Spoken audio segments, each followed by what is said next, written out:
Chapter 133. Becoming the sect leader of the Supreme Sect. The weather was cool and refreshing, and the early autumn breeze uplifted one's mood. The third Medicine Valley. Guan was picking medicinal herbs, while Lu Lingjun followed closely, holding a bamboo basket to receive the herbs he had bundled. I see that you don't usually do anything significant. Why do you need my protection? Lu Lingjun asked plaintively. An inner sect elder protecting an outer disciple? If word got out, it would bring shame to the inner sect elders of the Supreme Sect. I usually don't trouble you much either. You enjoy the benefits of an inner sect elder and can cultivate under the mystic pure tree. Many elders envy you, Guan said carelessly, unable to suppress a smile at the corner of his mouth. Currently, they were harvesting 6th grade medicinal herbs, each of which could bring 60 to 100 years of lifespan. It's indeed satisfying to plant and harvest herbs. Killing a cultivator in the unification realm would most likely only yield a similar lifespan but would involve grudges. Hearing Guan's words, Lu Lingjun found them reasonable, but she still felt that her task was beneath her status, showing that LV Badian did not respect her. Lu Lingjun had already set a new goal in her heart. That was to become the Supreme Sect leader. Since LV Badian had bound her and Guan together, she had to establish a better relationship with Guan and had many advantages, and the high-rank medicinal herbs from this valley were enough to give him considerable influence. In the future, she would protect Guan, then use his herbs to attract people, establishing a power group centered around them both, and gradually work towards her goal. Thinking of this, Lu Lingjun suddenly smiled like a blooming flower. Guan happened to catch this scene, and goosebumps immediately rose all over his body. What kind of expression is that? Are you scheming against me? Guan asked warily. Lu Lingjun, with a gleeful expression, said, How could I be scheming against you? You are my valley master. Without you bridging connections, could I have today's treatment? Cough cough. Now I don't even limit your cultivation time under the tree. The current benefits are much better, aren't they? After all, there are few 7th grade treasure trees in the Supreme Sect. Guan gave a fake cough and continued picking herbs after speaking. Yes, you're right. Anyway, I owe you a favor, and I'll return it in the future. That's more like it. Lu Lingjun didn't disturb Guan's work anymore. After the time of 1 incense stick, 30 minutes. The two returned. Along the way, Lu Lingjun asked, Valley Master, do you want to improve your cultivation level? You can make it to the golden list, which shows that your aptitude is not bad. It's just that you don't usually like to cultivate. The higher Guan's cultivation level, the more beneficial it would be for her grand plan. Even if it's not bad, I am definitely not a genius. I made it to the list relying on magic artifacts. Don't try to persuade me. Strenuous cultivation, even if it allows me to live for 700 or 800 years, still takes up most of my life's time on cultivation. Why not just enjoy life directly? Not cultivating is about avoiding detours. My talents are not as great as yours. Guan argued confidently, though for some reason, Lu Lingjun felt a trace of sadness. As an ascender, she had indeed seen many who spent their entire lives but could not escape destiny. How many people had cultivated arduously all their lives, only to die in tribulation, in feuds, or from inner demons? Even for herself, recalling carefully, did she have as many happy moments in her life as the person before her? At this moment, Guan's image in Lu Lingjun's mind shifted. Although Guan had a low cultivation level, he had a kind of broad-mindedness and life perspective that was beyond the grasp of ordinary people. Lu Lingjun caught up with Guan's steps and asked, Valley Master, do you think I should learn from you? Learn from me? What a joke. Your realm has already proven your talent. In this world, life is about striving. Since my aptitude isn't good, I strive for the depth of life. With your outstanding talent, you should pursue the length of life. Guan said casually. He wouldn't let others follow his path, as he could seize lifespan but others couldn't. His statement was just to hide his true strength, not to guide others. After hearing this, Lu Lingjun admired Guan even more. The two continued chatting while heading to the pavilion area. It wasn't until the evening that Gu En arrived at the Mystic Heaven Cave Mansion. Half a month had passed since he exchanged divine skills with Sage Shen Miao. Gu En planted the 7 7th-grade treasures from Sage Shen Miao in the Mystic Heaven Cave Mansion. He wasn't afraid of this cave mansion being exposed. Even if it was, he could move it. He could use the Great and Minor Rui to shrink the entire mountain and then move it. Because these 7 seeds were of high grade, he would visit every other day, afraid that they might grow askew or conflict with each other. After careful inspection, making sure there were no problems, Gu En smiled. Currently, he was harvesting lifespan all year round, so traveling back and forth wasn't tiring for him but full of interest. When the next breakthrough came, he planned to open another cave mansion in a different place, get some people to help him manage the new mansion while he focused on harvesting. The people managing the cave mansion needed to be able to endure loneliness. But that was a matter for the future. He walked to the wooden house, took out the Ziwei Array Chronicles and a pile of formation materials, and began trying to set up formations. The new cave mansion would definitely need many sets of formations. He had to prepare in advance. Meanwhile, thousands of miles away, in a hidden temple in the mountains and forests, Sage Shen Miao sat in front of a pill furnace, cultivating the 9 extremes yin-yang body. His hands constantly changed spell patterns, dark green demonic qi emanating from his body, surrounding him. Knock knock. The door was lightly knocked. Sage Shen Miao didn't open his eyes and said, "Come in." As the words fell, the door was pushed open, and a young fox demon walked in. He knelt in front of Sage Shen Miao and said softly, "Master, I just had a nightmare." "What kind of nightmare?" "I dreamt that the sky broke open, countless demons and cultivators rushed out, slaughtering all living beings on the ground. I also saw a huge and terrifying tree with a face on it." The young fox demon replied.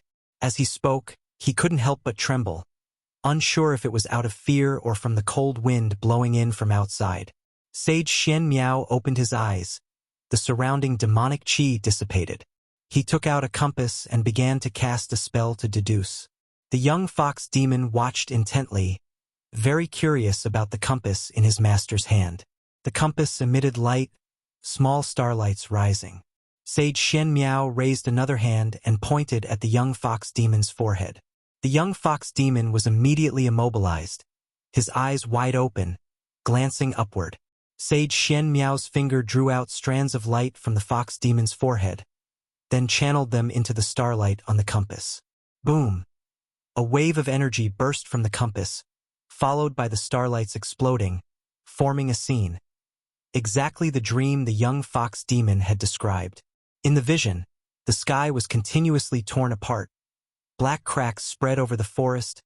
Countless demons and black-robed cultivators rushed out, sweeping everything in the forest. Wherever they went, black mist spread, all life withered, and living spirits turned into white bones. Such horrifying scenes made Sage Shen Miao frown. After watching for a while, his expression changed because he saw the North Sea. The young fox demon also looked equally frightened. Even though it was his own dream, he didn't want to recall it. After a long time, Sage Shen Miao put away the compass, walked out of the temple, came to the courtyard, and took out a piece of yellow paper, quickly writing lines of characters on it. After finishing, he folded it and burned it with his own spiritual fire. The yellow paper turned to ashes, the ashes shimmering with a faint light before quickly disappearing.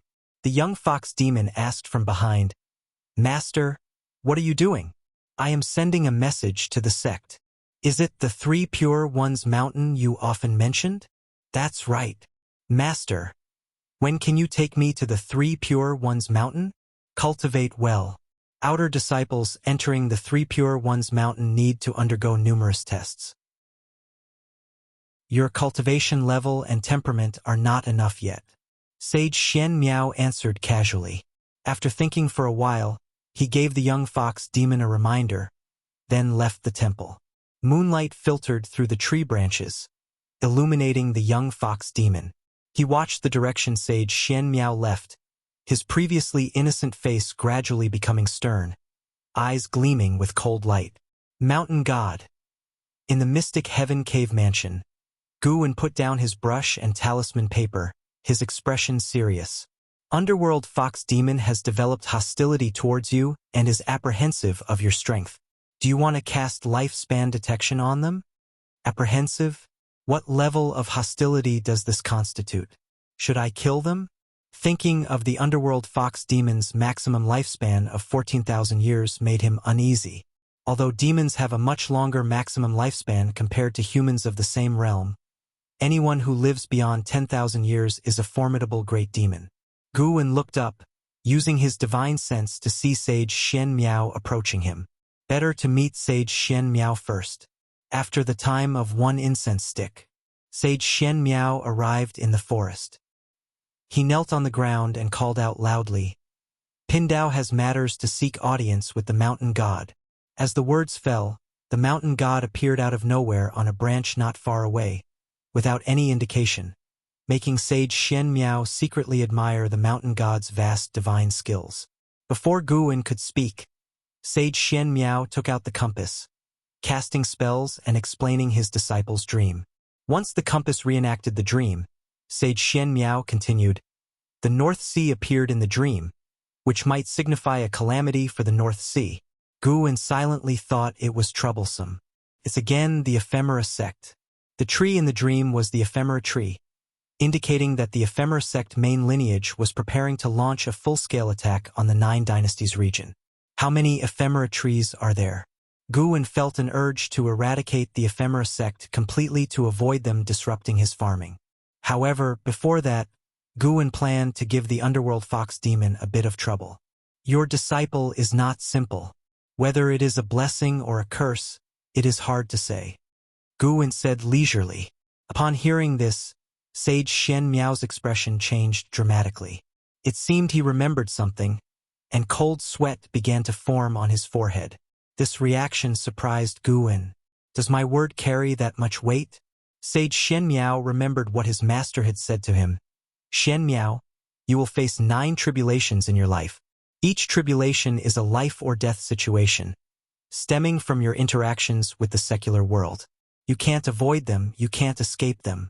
Surviving the tribulations will lead to nirvana.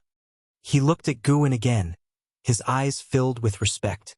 As expected of the mountain god, capable of seeing through fate and cause and effect. He took a deep breath, stood up slowly, and then bowed to Guwen, saying, "Thank you for the mountain god's guidance. I will be cautious." After speaking, he turned and left. Guwen tilted his head, showing a confused expression under his opera mask. Chapter 134.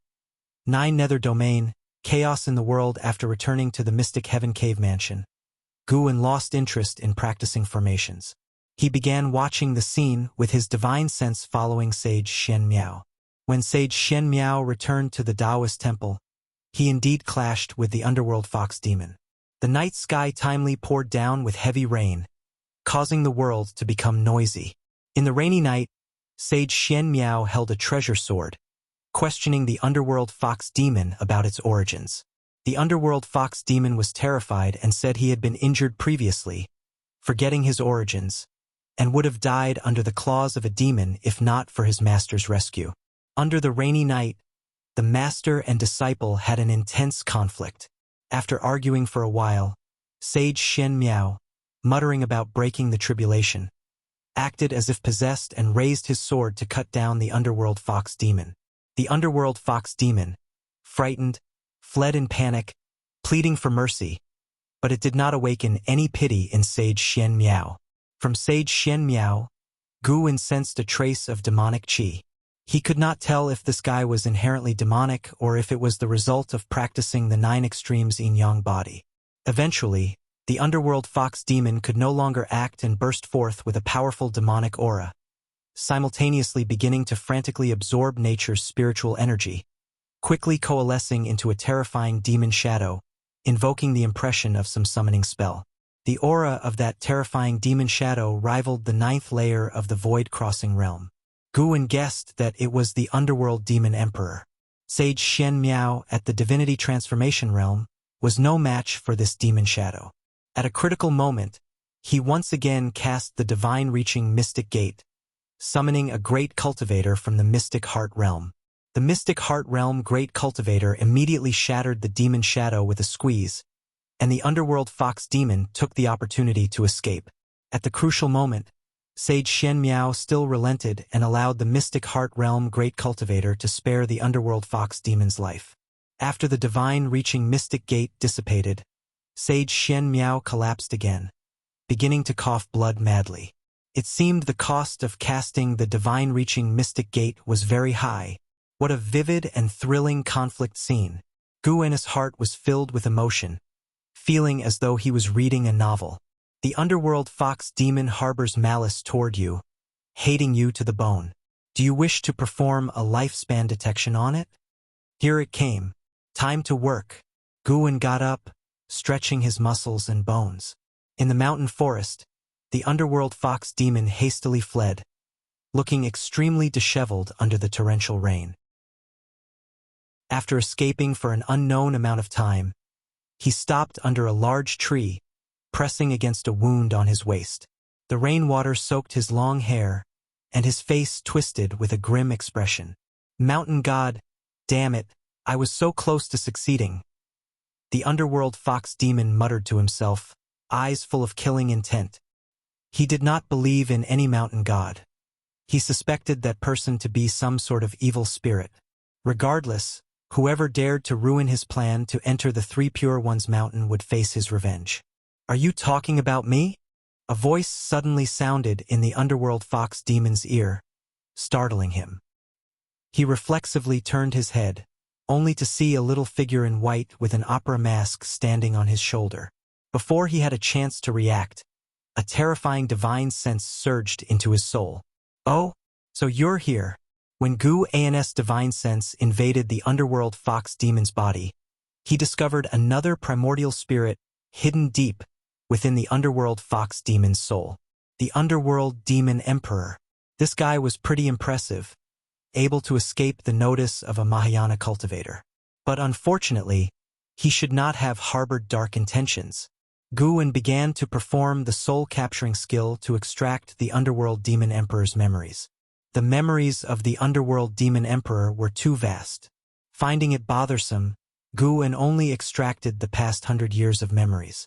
After a quick soul search, he finally understood the origins of the underworld demon emperor.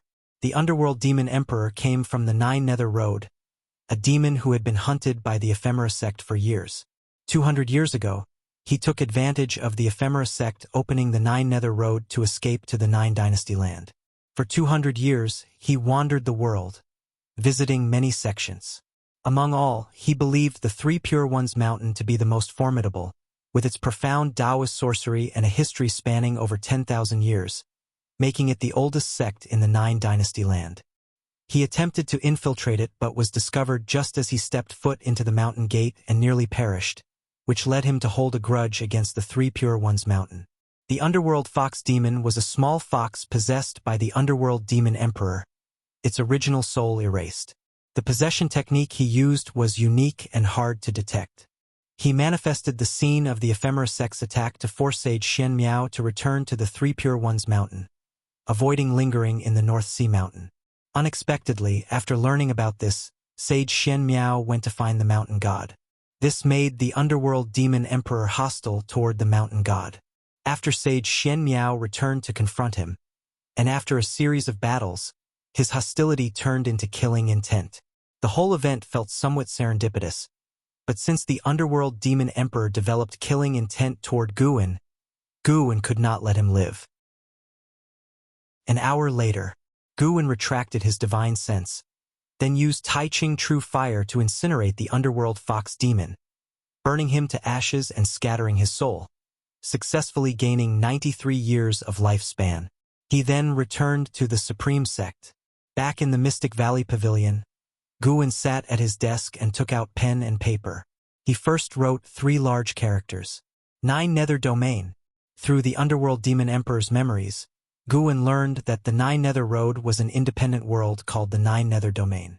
Within the Nine Nether Domain existed demon clans, demon tribes, and ghostly spirits, constantly oppressed by the ephemera sect.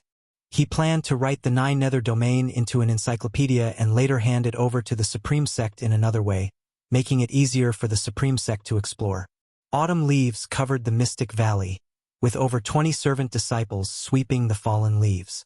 Guwen descended the stairs, happening to see several Supreme Sect disciples flying swiftly in the sky. He only glanced at them and then looked away, preparing to head to the Third Medicine Valley. Before reaching the transmission array platform, Guwen sensed a presence, so he stopped and turned to look at the working servant disciples. 30 minutes later, Yilan flew into the Medicine Valley, pulling Guwen upstairs for a conversation. After closing the door, Yilan said in a deep voice, "The Nine Nether Road is in crisis. The ephemera sect has arrived, and a great battle is imminent. Not only the Nine Nether Road, but the ephemera sect's demon cultivators have also appeared in various places. This time, the situation is completely different from before. The law enforcement hall must go out to protect the common people. I have to leave today. So urgent." Guwen immediately took out a batch of healing pills and handed them to Yilan. Yilan did not refuse. Following this, she instructed, "During this period, be careful. According to our investigations, there are traitorous spies from the ephemera sect within the Supreme Sect. This time, we face the main lineage of the ephemera sect, and they might be going all out. This could be a once-in-millennium catastrophe. I understand. Take care, and don't let go of your white spirit sword." Guwen nodded and said. Hearing this, Yilan raised her white spirit sword and said with a smile, "Good." After providing some important information, she hurriedly left. Standing before the pavilion, Guwen watched her leave and had already sensed battles erupting in the distance, and in more than one place. This time, the ephemera sect's offensive was far beyond previous ones, transitioning from defense to invasion.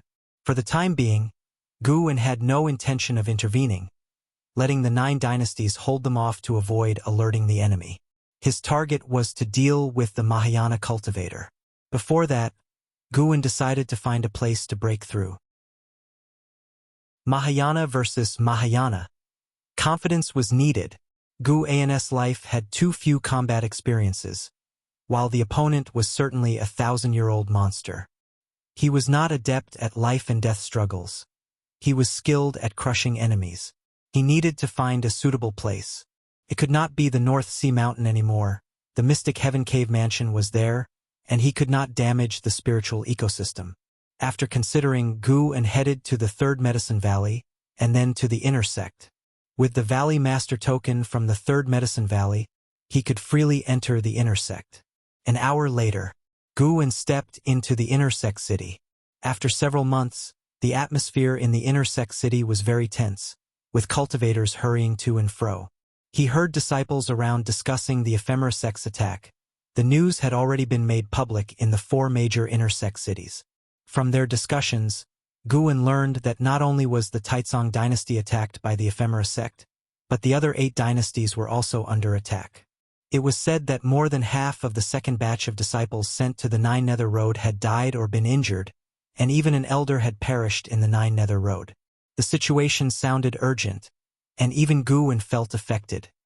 He made his way to the book collection hall and ascended to the 3rd floor, which housed various maps and records of different places. Because of the ephemera sect's attack, there were few disciples in the book collection hall, and on the 3rd floor it was just Guwen and one managing elder. For a long time, while Guwen was flipping through books, an old voice asked, "Young friend, what are you looking for?" Guwen turned to see the managing elder, Sulu, walking over. He turned and saluted Sulu, saying, "I want to see how vast this world is." This Sulu appeared old and feeble but actually possessed the cultivation level of the nascent soul realm. The minimum threshold for an Inner Sect elder was the nascent soul realm. "Looking for the largest map? There's none here. Follow me," Sulu said, gesturing for Guwen to follow him. Guwen was puzzled by Sulu's actions but followed him to see what would happen. "Earlier, you bought the Green Hero Travelogue here, right?" Sulu casually asked. Guwen replied, "Yes, elder, what advice do you have?" It was because of the Green Hero travelogue that this happened. Sulu said slowly. Ever since a book called Supreme Secret Records spread among the people, few have come to buy the Green Hero travelogue. This made my friend very sad. Seeing that you still fancy the Green Hero travelogue, I will give you my treasured map of the continent. It was drawn by a supreme elder who traveled the world. Guin, hearing this, became interested and asked, Elder, is Green Hero male or female? Of course, a man. No woman would write that kind of book. Is Green Hero still in the sect? No, only occasionally sending books back through others. Talking about this, they arrived at a door. Sulu motioned for Guin to wait and entered the door. Before long, Sulu returned with a large scroll and a book, handing them to Guin. Take these back and make a copy. Next time you come, return them to me. Guin placed the scroll and book into his storage bag and then thanked Sulu. Sulu reminded, with your cultivation level, you can at most travel across the 9 dynasties. Don't form your nascent soul nor go to the demon land, and don't head south into the sea. I understand, Guin replied. Sulu waved his hand, indicating that Guin could leave now. Guin immediately left. As he reached the stairs, he sensed a powerful divine sense sweeping over him. There's a mystic heart realm cultivator inside the building. Could it be a supreme elder reading here? Including Shen Quan, the supreme sect already had 2 mystic heart realm cultivators. This intensified Guin's resolve to break through. Damn that ephemera sect enticing so many old monsters back. Chapter 135 Breakthrough to the 9 Layers of Nirvana Realm. Guin did not use divine sense to probe the Foundation Establishment realm cultivators inside the book collection hall. Divine sense could not be used for lifespan detection, and using divine sense would be meaningless. If the other party practiced some kind of miracle skill and could detect higher-level spying, it would cause unnecessary trouble. Returning to the Mystic Valley, Guin went upstairs and took out the map scroll and the book given by Sulu. The book was called The Chronicles of the World. It detailed the general situation of various places, and the information about all regions on the map could be found in this book. Guin carefully studied it, looking for a suitable place for a breakthrough. From the map, the 9 dynasties only occupied 1/10 of the continent. Outside was the land where demons roamed, various mountain ranges and rivers with terrifying names, such as Demon Shadow Peak, Demon Bone Mountain Range, Human Head Ghost Forest, and Falling Immortal River. After much deliberation, Guin decided to go to the Demon Land for his breakthrough. The Demon Land was full of spiritual energy, and since ancient times, the Demon Land had no maritime dangers. This map was the best proof, as the Supreme Elder had traveled the entire continent. As night fell, Guin set off quietly and headed east, slightly north. Holding the map, Guin used the limitless freedom step to traverse quickly through the night. Soon, he left the Taizong dynasty. In less than 20 steps, Guin crossed the 9 dynasties' land and entered the Demon Land. He felt the increase of demon energy, demonic chi, and ghostly energy in the world. In his divine senses range, there were evil presences everywhere. Looking out, the mountains and valleys were shrouded in thick mist, and those towering mountains appeared like giant demons, looming and terrifying. Guin sensed the life force, almost all were demons. Occasionally, he could catch a glimpse of cultivators who were hiding and had set up formations to conceal themselves. A little over an hour later, Guin arrived at Heavenly Phoenix Mountain, a towering mountain range that stretched over tens of thousands of miles. According to the Chronicles of the World, in ancient times, a phoenix once descended upon this mountain and gave birth, hence the name Heavenly Phoenix Mountain. Heavenly Phoenix Mountain was occupied by demons. When the author of the Chronicles of the World passed by this place, he was attacked by a great demon comparable to the Unification Realm. Perhaps the spiritual energy in Heavenly Phoenix Mountain wasn't the most abundant, but it was not a place that couldn't be visited. Guin used his divine sense to cover the entire Heavenly Phoenix Mountain and sensed 3 Unification Realm great demons. The number of demons exceeded 1,000,000, and the number of unrefined demon creatures and demons was countless. This mountain alone had so many demon creatures. No wonder it would form a tribulation of demons. Guwen landed in a forest halfway up the mountain. He sat beneath a tree and directly activated the lifespan barrier. Following his gaze, the sparse forest with the demon mist billowing looked like waves under the night wind, eerie and terrifying. After watching for a while, Guwen withdrew his gaze and then pulled up the attribute panel. Looking at his 38 million year lifespan, Guwen felt a pang of heartache. This breakthrough, who knows how many times he would fail. It was estimated that it would cost him several years of effort. But he had no choice. Staying alive was the most important thing. First, let's use 100,000 years to calm the nerves. With a thought, Guwen invested his lifespan into his cultivation level. You have invested 100,000 years of lifespan to evolve cultivation. You have cultivated in chi absorption for 4,000 years. You used your great accomplishment in primordial earth immortal skill to forcefully impact the nirvana realm and began the tribulation crossing. You did not withstand the innate 5 elements divine thunder tribulation and failed to pass the tribulation. You have cultivated in chi absorption for 8,000 years.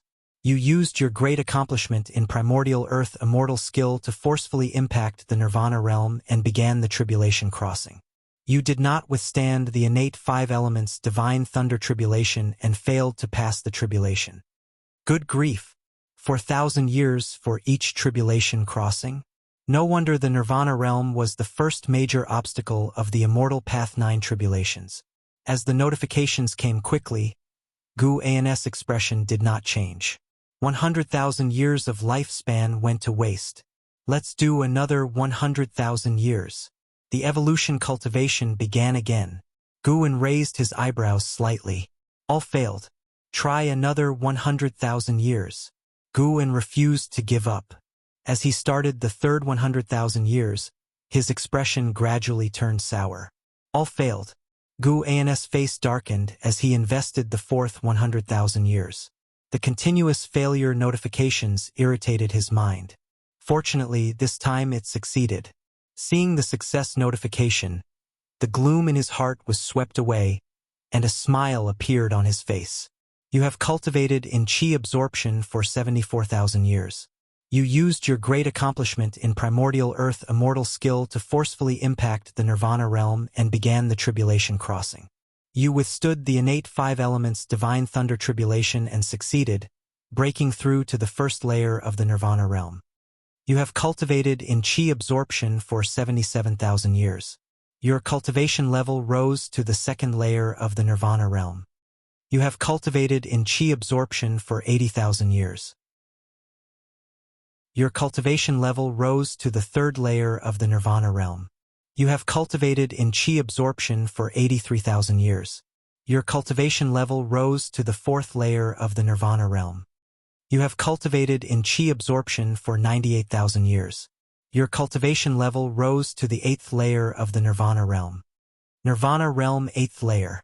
From the 7th layer to the 8th layer of the nirvana realm, it took 5,000 years of lifespan. Guwen immediately invested another 4,000 years of lifespan, successfully reaching the 9th layer of the nirvana realm. There was no other way. Now Guwen was used to not seeing any numbers other than 9 in minor realms. After reaching the 9th layer of the nirvana realm, he could once again accumulate his lifespan in peace. Boom! The earth spirit energy surged into Guwen's body, shattering his robes instantly. He raised an eyebrow and continued to endure the violent spiritual energy body refining. Unlike previous breakthroughs, this time, Guwen felt pain. Nirvana was a transformation of the body and soul, so a little pain was understandable. At the same time, a flood of memories about the nirvana realm surged into his mind. As Guwen began to devour nature's spiritual energy, the spiritual energy of the entire heavenly Phoenix Mountain started to sink. This phenomenon was so intense and sudden that all the demons were startled. Gales howled, ravaging heavenly Phoenix Mountain. Roars and cries echoed throughout the world, deafening and terrifying. North Sea Mountain deep into the night. In the forest, a dozen Supreme Sect disciples sat around a campfire. Zhenqin turned her head to look at Sage Xian Miao, who was meditating under a nearby tree. She thought for a moment and then walked over. "Senior, do we really not need to set up a formation?" Zhenqin asked cautiously. They were all disciples of the law enforcement hall. While carrying out a mission on the Taizong dynasty border, they were attacked by demon cultivators from the Ephemera sect. They were all trapped in a magic artifact and brought to the North Sea Mountain. Fortunately, Sage Xian Miao saved them. Otherwise, the consequences would have been unimaginable. Sage Xian Miao, with his eyes closed, calmly replied, "No need. If any Ephemera sect demon cultivators come, I will kill them." After the Underworld Fox Demons incident, he harbored an immense hatred for the Ephemera sect. He believed that the Underworld Fox Demon came from the Ephemera sect. Otherwise, why would it have taken the Ephemera poison and informed him of the Ephemera sect's imminent attack? It was clearly scheming against him. Zhenqin hesitated but held back. Wasn't he using them as bait? Though she was puzzled, she chose to remain silent. With their foundation establishment realm cultivation levels, it was difficult to survive in the North Sea Mountains. They needed Sage Xian Miao's protection. Sage Xian Miao was not from the Supreme Sect and had no obligation to protect them. At this time, she could not afford to offend him. Zhenqin returned to her previous meditation spot to continue cultivating. The other law enforcement hall disciples began whispering among themselves, discussing the Ephemera sect. With the world in chaos, the Ephemera sect's troubles this time far exceeded the past. These disciples of the law enforcement hall felt the pressure, fearing they might perish in this catastrophe. "Do not worry. This area is under the protection of the mountain god. Once I recover from my injuries, I will send you back to the Taizong dynasty." Sage Xian Miao's voice echoed, drawing the attention of all the disciples. A male disciple curiously asked, "Mountain god? What mountain god?" Sage Xian Miao replied, "Naturally, the mountain immortal. As for its location, I will not tell you." The disciples looked at each other, thinking Sage Xian Miao was acting strange. Had he injured his head? Even Zhenqin thought Sage Xian Miao had a problem with his mind. For a moment, the forest fell into silence. Heavenly Phoenix Mountain. The forest shook like turbulent waves. The ground lightly trembled. Spiritual mist sank while demon mist rose, creating the illusion of dragon shadows thrashing everywhere. A spectacular sight. Guwen, sitting under a tree with his bare body, completed the breakthrough after an ancient hour of settling. Finally, he reached the Nirvana realm. Upon achieving the Nirvana realm, his spiritual power transformed into mana, and his primordial spirit underwent a metamorphosis.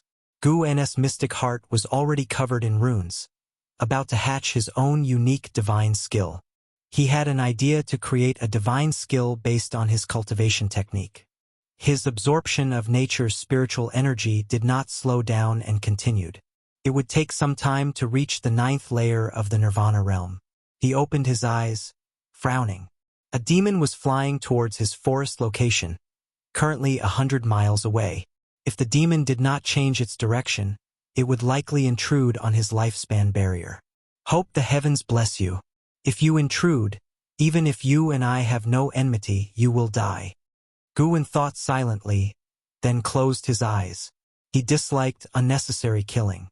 This included demons. If they birthed spiritual wisdom, randomly slaughtering them felt like accumulating bad karma. However, if any life threatened him, he would not hesitate to be ruthless. Time continued to pass.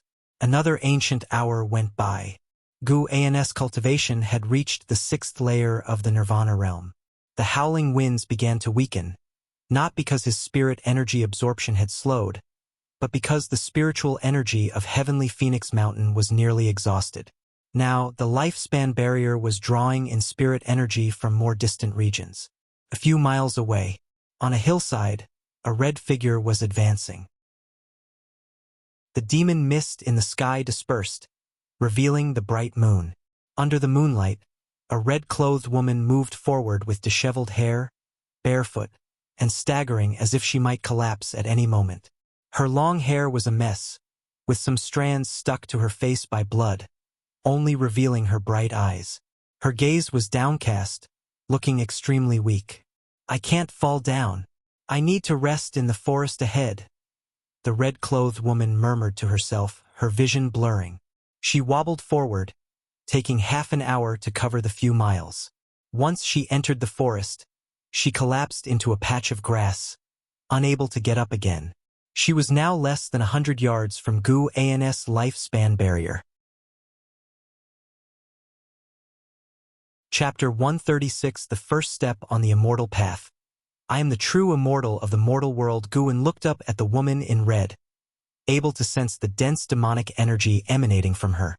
Generally, demons capable of complete shapeshifting were great demons, but the demonic energy of this one was merely comparable to the 9th layer of the Foundation Establishment realm, which was rather peculiar. He immediately cast a lifespan detection spell. Tianyaoer, Foundation Establishment realm, 9th layer 17/999/18,000 Her maximal lifespan exceeded that of the underworld demon emperor, breaking the record of demon clan qualifications known to Guin. Aside from the spirit tree, the highest maximal lifespan belonged to the ghost mother of ephemera, reaching 54,000 years, but the ghost mother of ephemera was a ghost and incomparable. Guin couldn't help but sigh, as the human race was truly struggling, with a destiny limit of less than 10,000 years. Of course, the human race's comprehension was higher than that of demon clans and ghost clans. At least, Guin had not seen any demons or ghosts cultivating faster than Li Shendao. While Guin was lost in thought, he waited for the breakthrough to end. As spiritual power transformed into mana, its intensity underwent a dramatic change to an extent that Guin felt he could easily crush his former self. Perhaps this was the true path of immortality. With the 9 layers of the immortal path, he had already crossed into the first layer and was no longer a mortal spirit.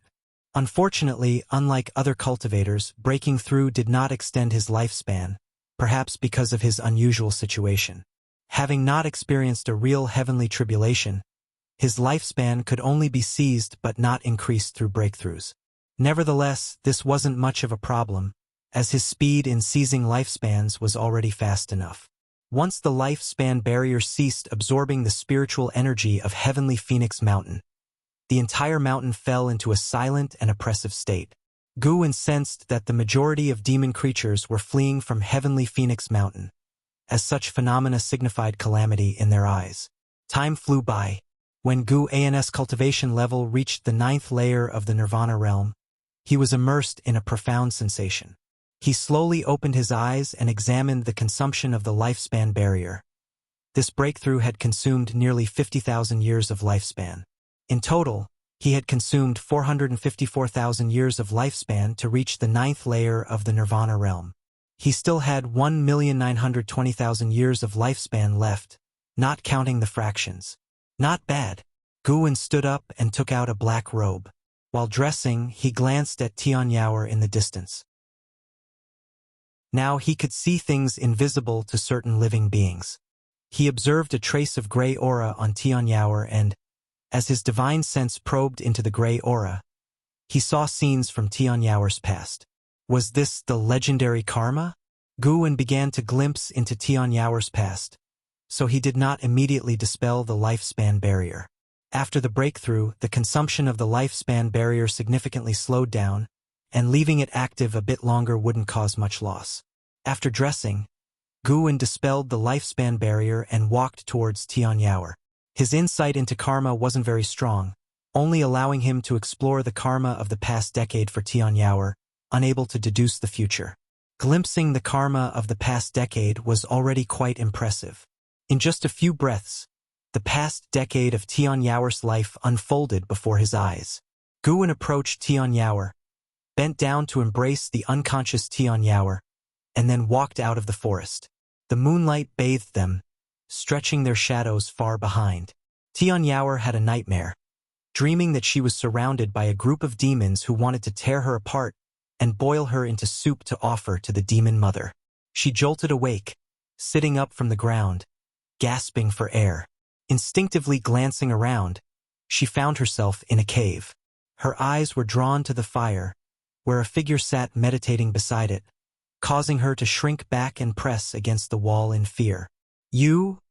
Tianyao stammered, unsure of what to say, still shaken. Looking closely, she saw the person was dressed in black, wearing a mask, exuding an air of mystery. It was Guwen.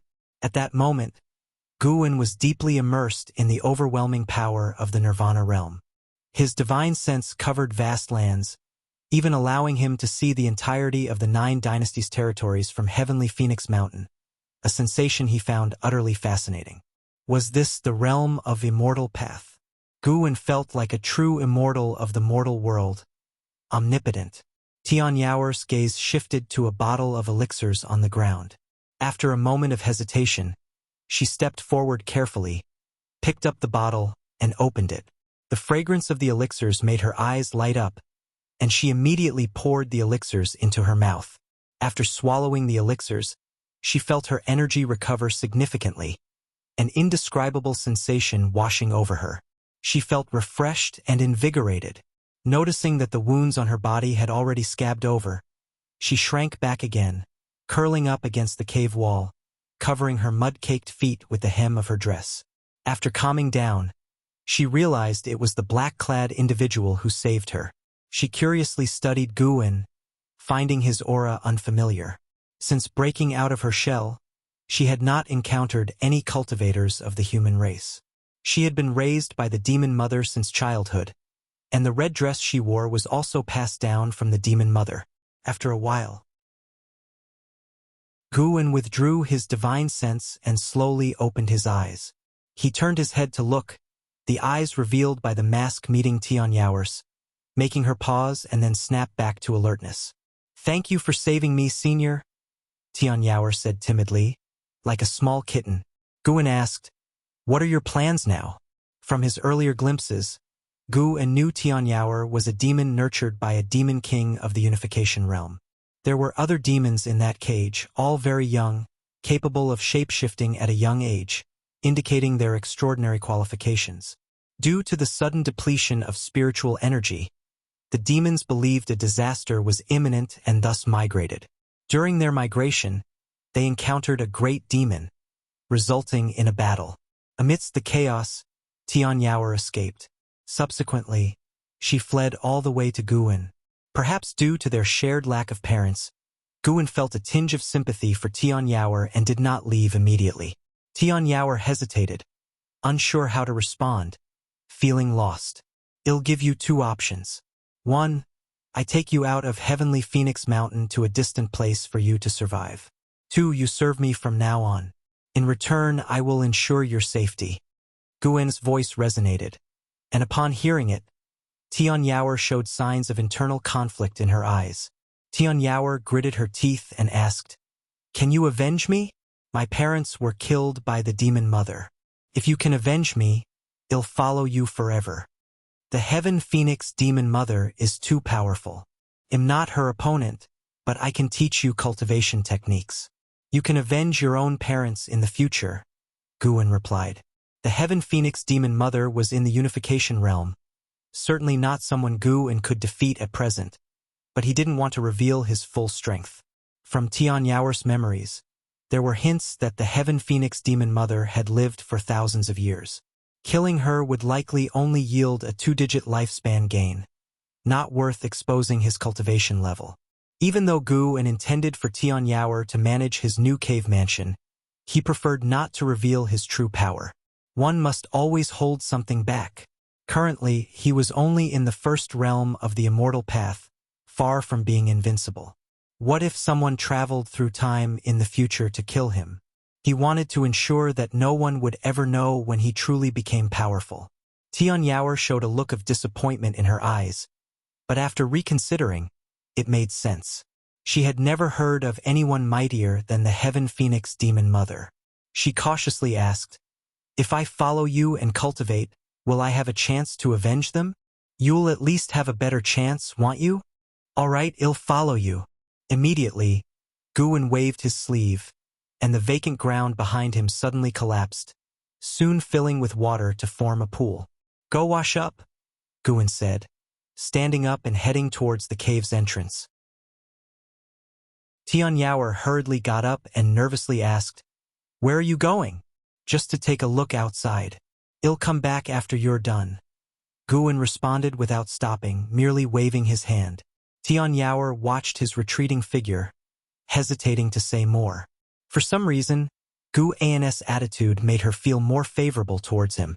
Maybe following him would be better than her previous life. Tian Yaoer turned to the pool, gazing into it, wondering in surprise. He seems really powerful. Is he truly no match for the demon mother? Elsewhere, Guan stepped out of the cave, sunlight pouring down on him. Standing halfway up the mountain, surrounded by flora, his view was unhindered. Looking out, he saw an array of mountains and rivers, enveloped in dense mist, resembling an immortal realm. It was difficult to associate such a beautiful scene with the demon land. Guan's divine sense spread out, searching for a suitable place to establish his cave mansion. Today, he planned to create an underground cave mansion, settling Tian Yaoer before he returned. Fortunately, he had already prepared all kinds of formation materials, enough to set up a concealed cave mansion, which he would continue to refine over time. Soon, he located a spirit lineage, deciding to establish the cave mansion beside it.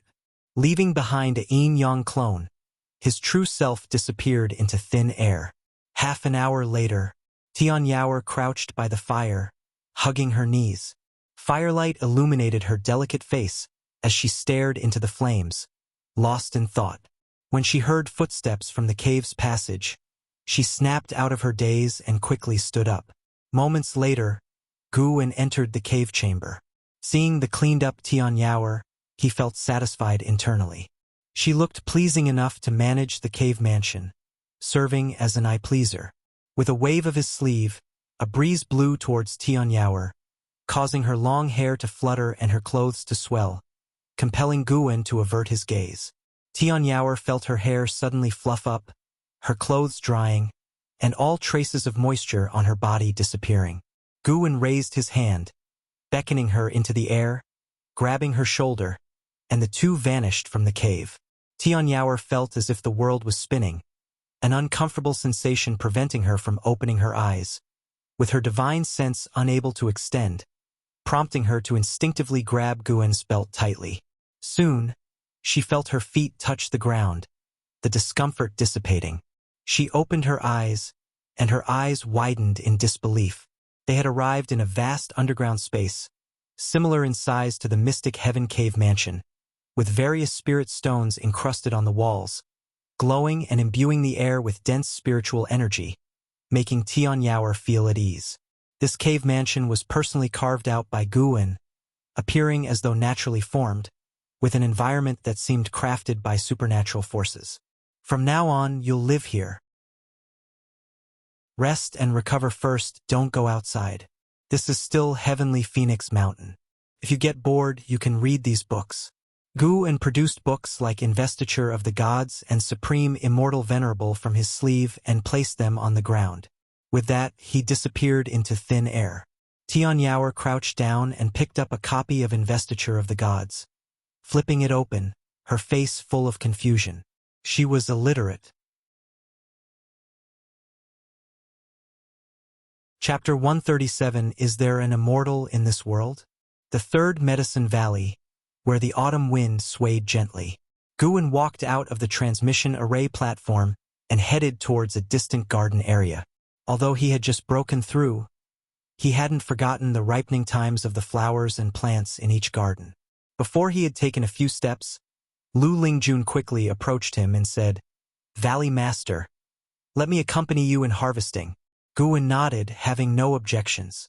After walking several miles forward, Guan began to bend down to pick, while Lu Lingjun took out a bamboo basket, ready to receive. "Valley Master, with the world in chaos, should I go out and make a name for myself?" Lu Lingjun suddenly asked. So it was about this, no wonder she was suddenly attentive. Guan casually replied, "Then go to the sect leader and see how he arranges it for you. If he wanted to summon me, he would have already sent a message to me. If that's the case, then stay in the Medicine Valley. Who knows, one day the demon cultivators of the Ephemera sect might infiltrate the valley, and it will still be up to you to protect it." But, Lingjun, You're a great cultivator, yet your Taoist heart is so restless? Isn't protecting the medicinal herbs also a merit? Is this merit any less than killing enemies? Guwen said seriously, but his hands did not stop moving. Having just spent more than 400,000 years of his lifespan, he needed to replenish it. Lu Lingjun was helpless. She wanted to go out and eliminate demons also for the sect leader's grand plan. However, she couldn't tell Guwen that she wanted to become the sect leader yet, as Guwen had a closer relationship with LV Badian. Seeing her plan fail, Lu Lingjun couldn't help but change the topic, asking, Valley Master, do you think there are immortals in this world? If the world is so vast, why can't mortal spirits see them if they exist? Of course there are, otherwise why would there be us cultivators? We are just on the path of pursuit. Guwen answered, Of course there are. I am one. I just can't tell you. Guwen felt secretly proud, and at the same time he thought of a possibility.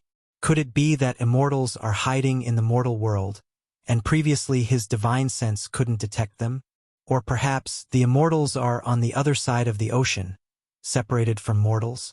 Even upon becoming immortals, they still have to strive for higher realms. Nirvana is just the first step on the immortal path. One has to cross 8 tribulations to reach the pinnacle of the immortal path.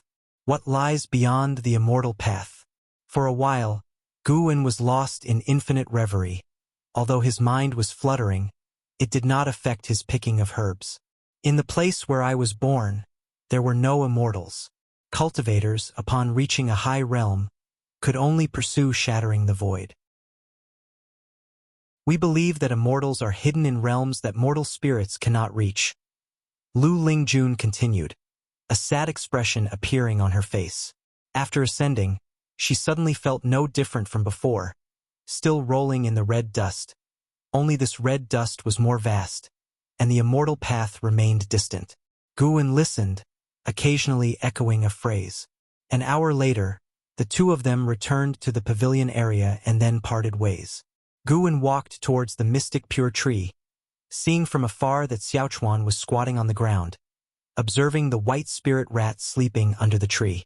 Although Xiaochuan raised quite a few demon beasts, his favorite was the white spirit rat, but the white spirit rat did not like to interact with him. Guwen suddenly noticed that Xiaochuan's back seemed to have aged. Xiaochuan was only 3 years younger than Guwen, now already 70 years old, and had not yet reached foundation establishment. How could he not show signs of aging?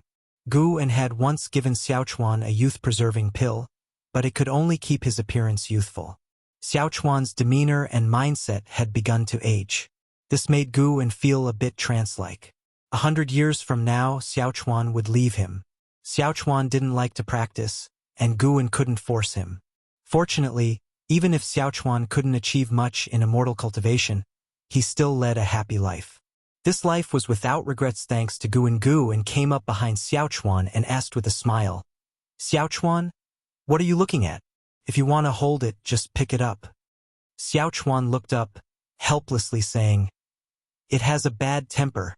Last time I tried to hold it and it scratched me. Oh, why didn't you tell me? The rascal. Guwen immediately walked over, grabbed the white spirit rat by the tail, and lifted it up. The white spirit rat awoke, and when it saw that it was Guwen, it stopped struggling immediately. Guwen placed it into Xiaochuan's arms and warned it with his eyes not to resist. The rat reluctantly curled into a ball. Xiaochuan, now able to hold the white spirit rat, revealed an excited smile and began gently stroking its back. At this moment, Guwen sensed battle aura coming from afar. A mystic heart realm battle. One of the auras was Xian Quan's. He only glanced at it, having no intention of intervening. As long as the Mahayana realm cultivators of the ephemera sect did not make a move, he was too lazy to step in. This was the calamity of the 9 dynasties, not his alone, and he couldn't let Supreme Sect develop a dependency on Sword Venerable Fudao. After chatting with Xiaochuan for a little while longer, Guwen finally left. Xiaochuan put down the white spirit rat, which then quickly ran back to the mystic pure tree to continue sleeping. Xiaochuan turned his head, staring at Guwen's back. For some reason, he felt increasingly distant from him. Though they were always together, and Guwen had no intention of leaving Supreme Sect, he could not help but feel a sense of loss. Fortunately, this sense of loss came and went quickly. "Little Yang, come over here, let's check on the spirit chickens. They should be laying eggs today," Xiaochuan called to a servant disciple not far away. The thought of the spirit chickens laying eggs brought a smile to his face. Heavenly Phoenix Mountain. In an underground space, Guwen sat on the ground with a steel placed before him, stroking his chin in deep thought. Tian Yaoer squatted nearby, curiously watching him. Unable to hold back, she asked, "What are you thinking about?" Guwen answered, "I'm thinking of giving this cave a name."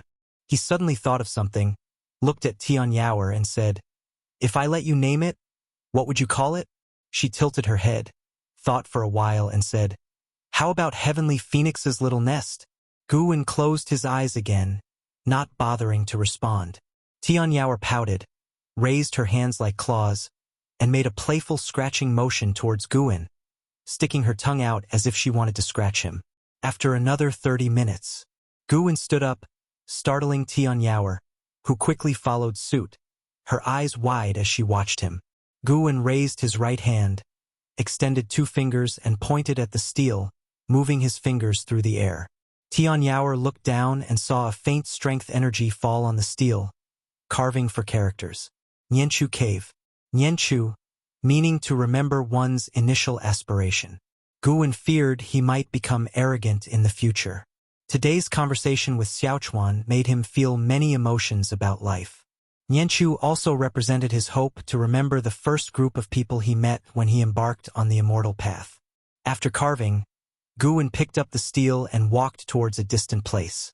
Tian Yaoer followed closely, never leaving more than 7 steps away from Guwen since his return. After setting the steel in place, Guwen turned and began casting his magic, then squatted down and placed his hands on the ground. In fact, he didn't need to go through such trouble, but he wanted to show off in front of Tian Yaoer.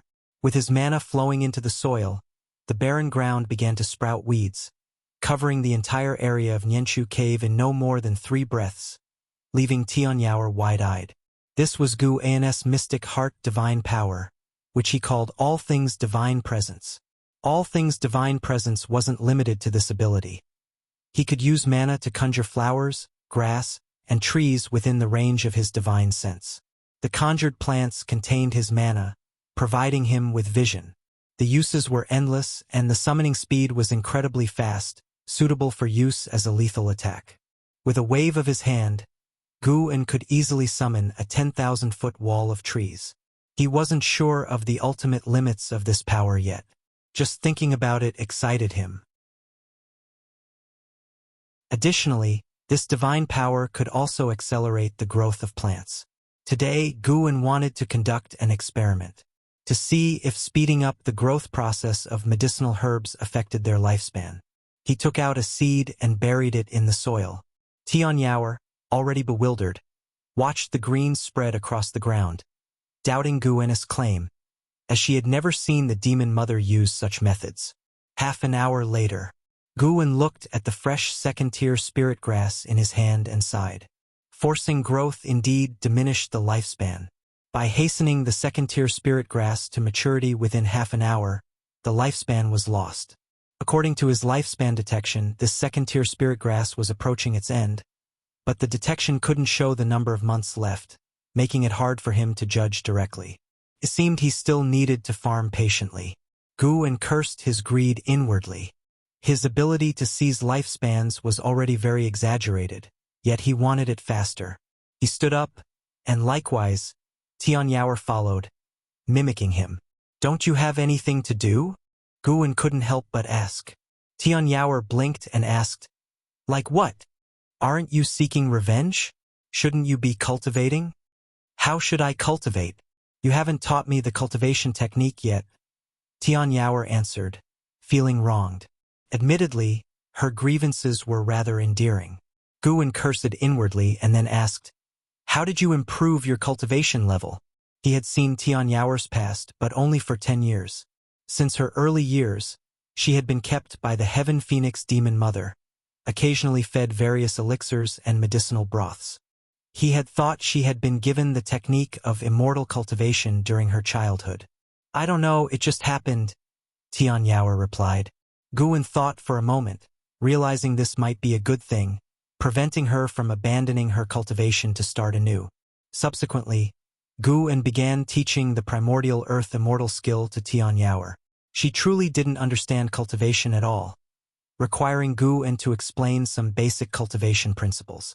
After a night, Tian Yaoer finally learned to absorb energy by herself, allowing Guwen to breathe a sigh of relief. During the process, he realized Tian Yaoer was completely illiterate. He glanced at the scattered books in the distance, pondering whether to keep a copy of the Supreme Secret Records since it contained illustrations. But then he dismissed the idea.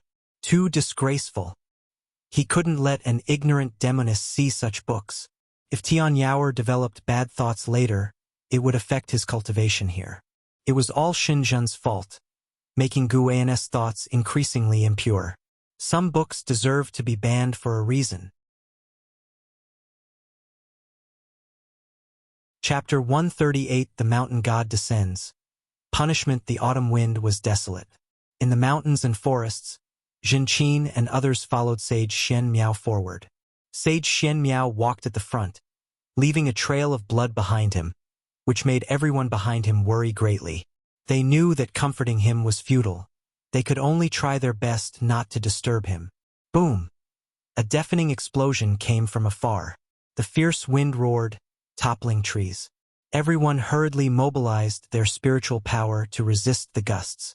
Sage Xian Miao raised his sword to block.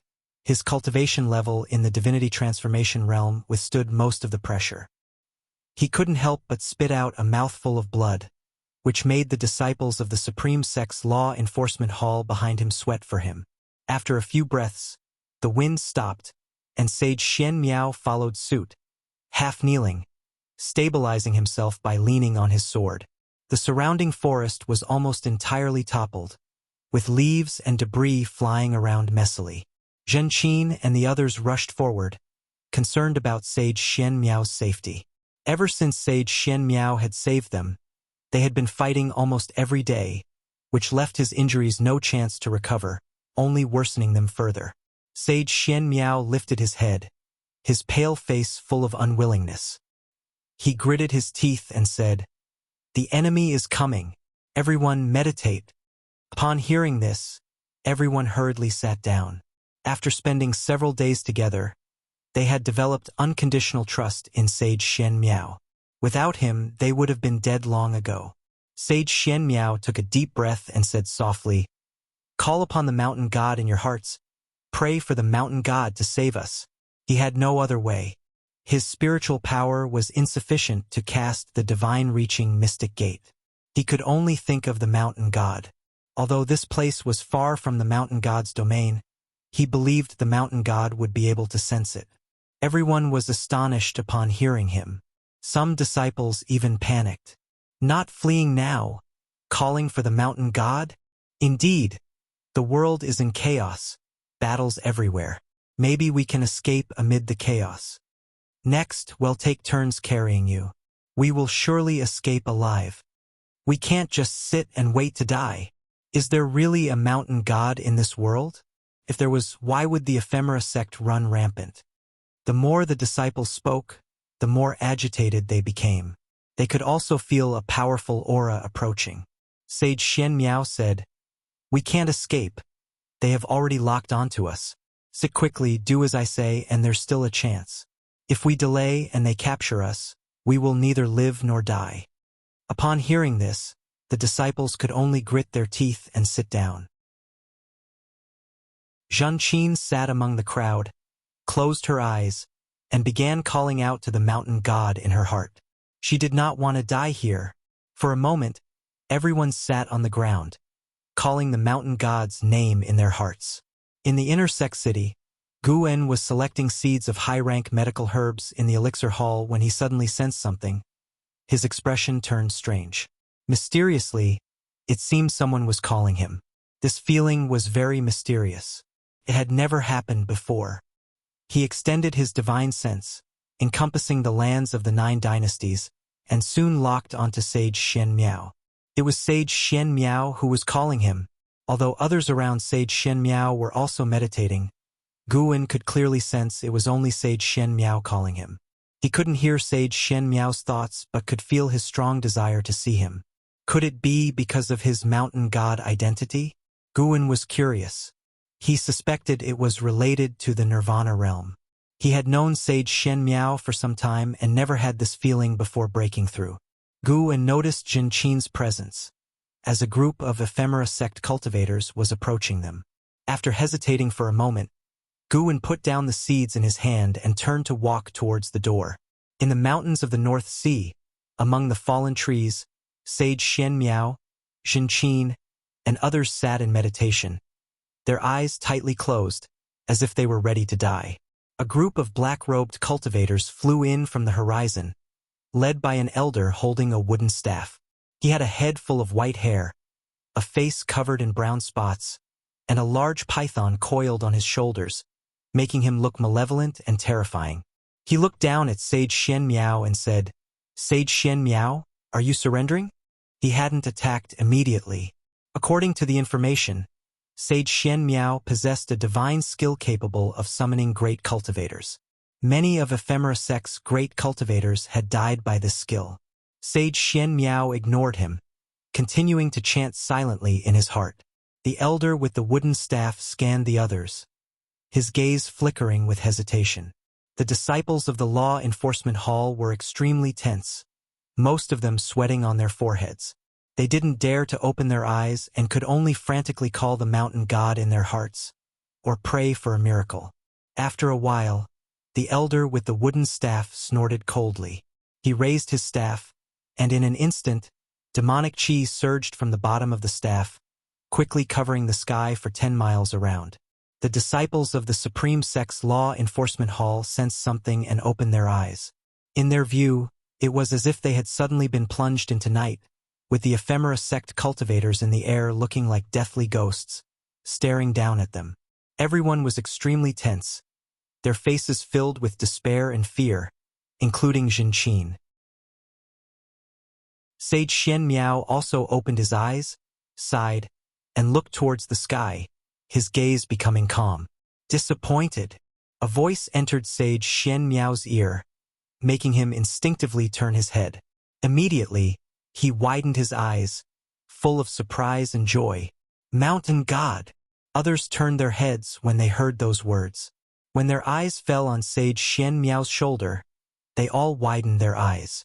On Sage Shen Miao's left shoulder stood a small man in white, wearing an opera mask, whose head was not even as high as Sage Shen Miao's ear. Some disciples thought they were hallucinating. Some even rubbed their eyes. The elder with the wooden staff frowned deeply, also seeing the small man in white. The other ephemera sect cultivators started murmuring. It was their first time seeing such a small person. When they used their divine sense to probe, they couldn't see the small man's true form and felt no aura of evil from him. Guwen leaped from Sage Shen Miao's shoulder and landed on a nearby crooked tree. Sage Shen Miao hurriedly bowed to Guwen, saying, "Please, Mountain God, save us. The ephemera sect has committed numerous atrocities and even plans to sacrifice the people of the 9 dynasties. This is an abomination. Please save the world's common people." The disciples of the Law Enforcement Hall came to their senses and all turned to kneel before Gu, and Jin Qin also knelt, feeling a strange sense of kinship towards the small man in white. Mountain God? Posing as a deity. I advise you not to meddle. The elder with the wooden staff glared at Guwen, coldly threatening him. Guwen ignored the threat of this unification realm great cultivator. He turned to Sage Shen Miao, leisurely saying, "The mountain god does not save the common people, only guards a single land. You are not of this land, yet you ask me to save you. It is against the celestial rules." Sage Shen Miao quickly replied, "If you help, we will offer you our worship." Sincerity is effective. Guwen turned to the elder with the wooden staff, too lazy for further words. He raised his right hand, palm facing up.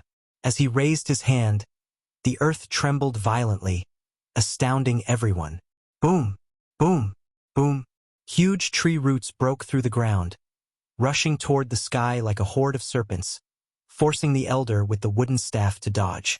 Other ephemera sect cultivators couldn't evade in time and were pierced by tree roots, their bodies shattered, blood spraying through the air. The demonic chi in the sky dissipated instantly, sunlight pouring down. Upon seeing the spectacle ahead, Jinqin and the rest were all stupefied. Even Sage Xian Miao was moved. One by one, giant trees shot up to the sky. Looking to both ends, one couldn't see the end, as if a green mountain suddenly rose, piercing the clouds, shocking everyone's eyes. The elder with the wooden staff quickly dodged, wielding his wooden staff and casting imposing spells. Demonic chi surged, shaking the heavens. But in less than 3 breaths, he was entangled by thick vines. He was shocked to find his spiritual power suppressed within, unable to be released. How could this be? Could it really be the mountain god? The elder with the wooden staff widened his eyes in despair, and soon, his face was covered by vines, and eventually, his figure vanished within the intertwined branches, merging with the trees. From above, the land within a 100-mile radius was dense with giant trees intertwining, forming a mountain of trees that stunned every witness. Sage Xian Miao stared at the tree mountain. Even with his eyesight, he couldn't determine the height of these trees. Lines of prompts began to appear before Guan's eyes. A small harvest. All these people combined barely account for 5,000 years of lifespan. Guan withdrew his hand, causing the terrifying and magnificent tree mountain to dissolve, transforming into countless green light stars that quickly disappeared. The huge chasm like an abyss in front showed that the previous scene was real. The disciples of the law enforcement hall looked at Guan again with eyes filled with reverence and incredulity. Such a small figure yet capable of godlike feats. Truly the mountain god, even stronger than the legend. Guan looked at Sage Xian Miao, stroked his chin, and pondered. I told you not to reveal my existence. I must punish you. Sage Xian Miao took a square wooden box from his storage bag and said, I am willing to be punished. This treasure is a token of gratitude for the mountain god's help. Guan raised his hand, moving the wooden box in front of him, then putting it into his storage bag. He had many storage bags and specifically used another to avoid Jinqin's notice. He leaped, flying to Sage Xian Miao, gently tapped his forehead, and said, The punishment is a 1-year drop in your cultivation level. In a flash, Sage Xian Miao's face changed as his cultivation level quickly dropped, falling all the way to the Foundation Establishment realm. It was Guan's divine skill, the path of returning primordial spirit. This skill, awakened by the primordial reincarnation skill, could seal someone's cultivation. Jinqin and the others sensed Sage Xian Miao's rapid drop in cultivation and were all shocked. When Guan looked at them, they took out their treasures to offer him, promising not to reveal the mountain god's existence to anyone. Guan waved his sleeve, collecting all their offerings. Then another wave of his sleeve sent a breeze sweeping them towards the horizon, including Sage Xian Miao. Mortals and immortals are separate. If you break your promise, even if you hide to the ends of the earth, I will find you. Guan's voice echoed in the ears of every law enforcement hall disciple. Chapter 139. Immortal Path Techniques. The eve of the final battle, Guan manipulated the breeze formed by his mana to gently deliver Sage Xian Miao, Jinqin, and the others to the border of the Taizong dynasty, before withdrawing his thoughts and then disappearing from the spot. This time, he mainly acted for Jinqin. However, the feeling of taking action was quite nice. It made him truly feel the power of the immortal path. No wonder the Nirvana realm is so special. Without experiencing Nirvana, human cultivators cannot live past 10,000 years. The difference between Nirvana realm and Mahayana realm is not just the strength of spiritual power, but a comprehensive disparity. After returning to the Supreme Sect, Guan continued to procure medicinal herbs in preparation for planting at Nianshu Cave. Before sowing, he had to properly instruct Tian Yaoer. Now he already possessed some methods akin to immortals, no longer needing to teach Tian Yaoer hand by hand. He only needed to point his finger at her forehead to transmit a large amount of information into her mind. However, to conceal his strength, he decided to teach slowly. Anyway, he had plenty of time. On the other side, beside a large river, the disciples of the law enforcement hall looked at Sage Xian Miao with words stuck in their throats. They could hardly care about the joy of surviving the catastrophe. They were more worried about Sage Xian Miao being distressed. If not for saving them, how could Sage Xian Miao have ended up in such a state? Sage Xian Miao washed his face, stood up, and smiled at everyone, saying, "You don't need to worry about me. My cultivation was merely sealed by the mountain god for a year. Indeed, this was my ordeal due to my failure to keep my promise." The disciples all spoke up, taking the responsibility onto themselves, but Sage Xian Miao merely laughed freely. Having his cultivation suppressed to the foundation establishment realm did not cause him any pain. On the contrary, he felt more exhilarated. Now he was completely convinced that the mountain god was a true immortal. The mountain god's methods made him feel incredulous and also very excited. The road of immortal cultivation can truly lead to success. Alright, everyone, now that we have returned to the Taizong dynasty, it is time to part ways. Remember, do not reveal the existence of the mountain god to anyone. Sage Xian Miao cupped his hands as he spoke. All the disciples hastily returned the salute and promised not to reveal it. Considering that even someone as strong as Sage Xian Miao had his cultivation sealed, how could they dare to provoke the mountain god? They shared the same feeling as Sage Xian Miao, one of excitement, for they had seen unprecedented hope. The path to immortality is vast. Whether there are immortals has always been a persistent debate in the immortal cultivation world. Having witnessed immortals, they would be more steadfast than others. Autumn passed, winter arrived, and snow gradually covered the mystic valley. Zhenqin came back to visit him, telling him about the chaos outside. There are just too many people in the ephemera sect. Even with the combined forces of 9 dynasties, they can't kill them all. Zhenqin sighed. She was only a foundation establishment realm cultivator, and the situation she could see was limited. Guan often witnessed battles in the Mystic Heart realm. Now, great cultivators in the Mystic Heart realm were stationed all over the world. The number of Mystic Heart realm cultivators in the 9 dynasties had already exceeded 20 and was still increasing. The same was true for the ephemera sect. The Mystic Heart realm was in a stalemate, causing the wars below to be deadlocked. This would be a protracted war lasting for years. Guan was not in a hurry. He was just waiting for that Mahayana realm cultivator to show up, and the moment he did, he would kill him. His divine sense could cover the entire 9 dynasties, but the main lineage of the ephemera sect was inside the 9 Nether Road, so he hadn't detected the Mahayana realm cultivator's whereabouts yet. He did not plan to go into the 9 Nether Road to capture him. He wanted to wait until the other party revealed himself so that news of his death could spread. At that time, the ephemera sect, leaderless, could only disperse. After Zhenqin finished speaking, Guan poured her a cup of tea and asked with a smile, "Why do you seem so excited? Compared to before you left, your spirit state is completely different." Zhenqin laughed and said, "Although there is killing everywhere outside, after this experience, I found greater motivation for cultivation. Master, I plan to go into seclusion next. Our batch of disciples has completed our mission, and the law enforcement hall allows us to rest next."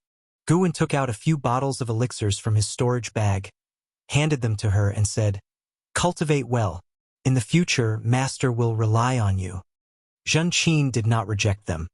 While accepting the elixirs, she laughed and said, "When I become an immortal, I will concoct an elixir of immortality for Master." Her spirited look made Guan want to laugh. Since the departure of Suhan and Yiyen, Zhenqin often came to Mystic Valley, still treating it as her home. Guan never felt annoyed. He was always happy to see her. After Zhenqin left Mystic Valley, Guan began wandering inside, admiring his cultivation results. Time continued to pass. Although the immortal cultivation world was in chaos, the Supreme Sect was not attacked, and Guan's days in the sect were still leisurely. After the end of the year came the new year. That year's spring festival was not as lively as in previous years. Gu-en could only celebrate with the servant disciples. Until late at night, he quietly came to Nianshu cave. He appeared on the grass, feeling the spiritual energy inside the cave. With a satisfied expression, he noted that the spirit-gathering array he set up began to take effect. At that moment, Tian Yaoer came over excitedly and asked, "Master, did you bring meat?" Since Gu-en grilled meat for her last month, she completely fell in love with barbecue. Each time he came, she would ask if he brought meat. Nianshu cave had no entrance, so Tian Yaoer couldn't get out. She could only cultivate and wait. "I brought it, but first we need to plant. Based on your performance, I will decide how much meat you get to eat," Gu-en replied, making Tian Yaoer roll her eyes. Then, Gu-en began planting with Tian Yaoer, teaching her by example. After teaching once, Gu-en watched Tian Yaoer plant, which took half the night. Gu-en found that Tian Yaoer had a knack for planting. She might look daft, but she was meticulous and skillful.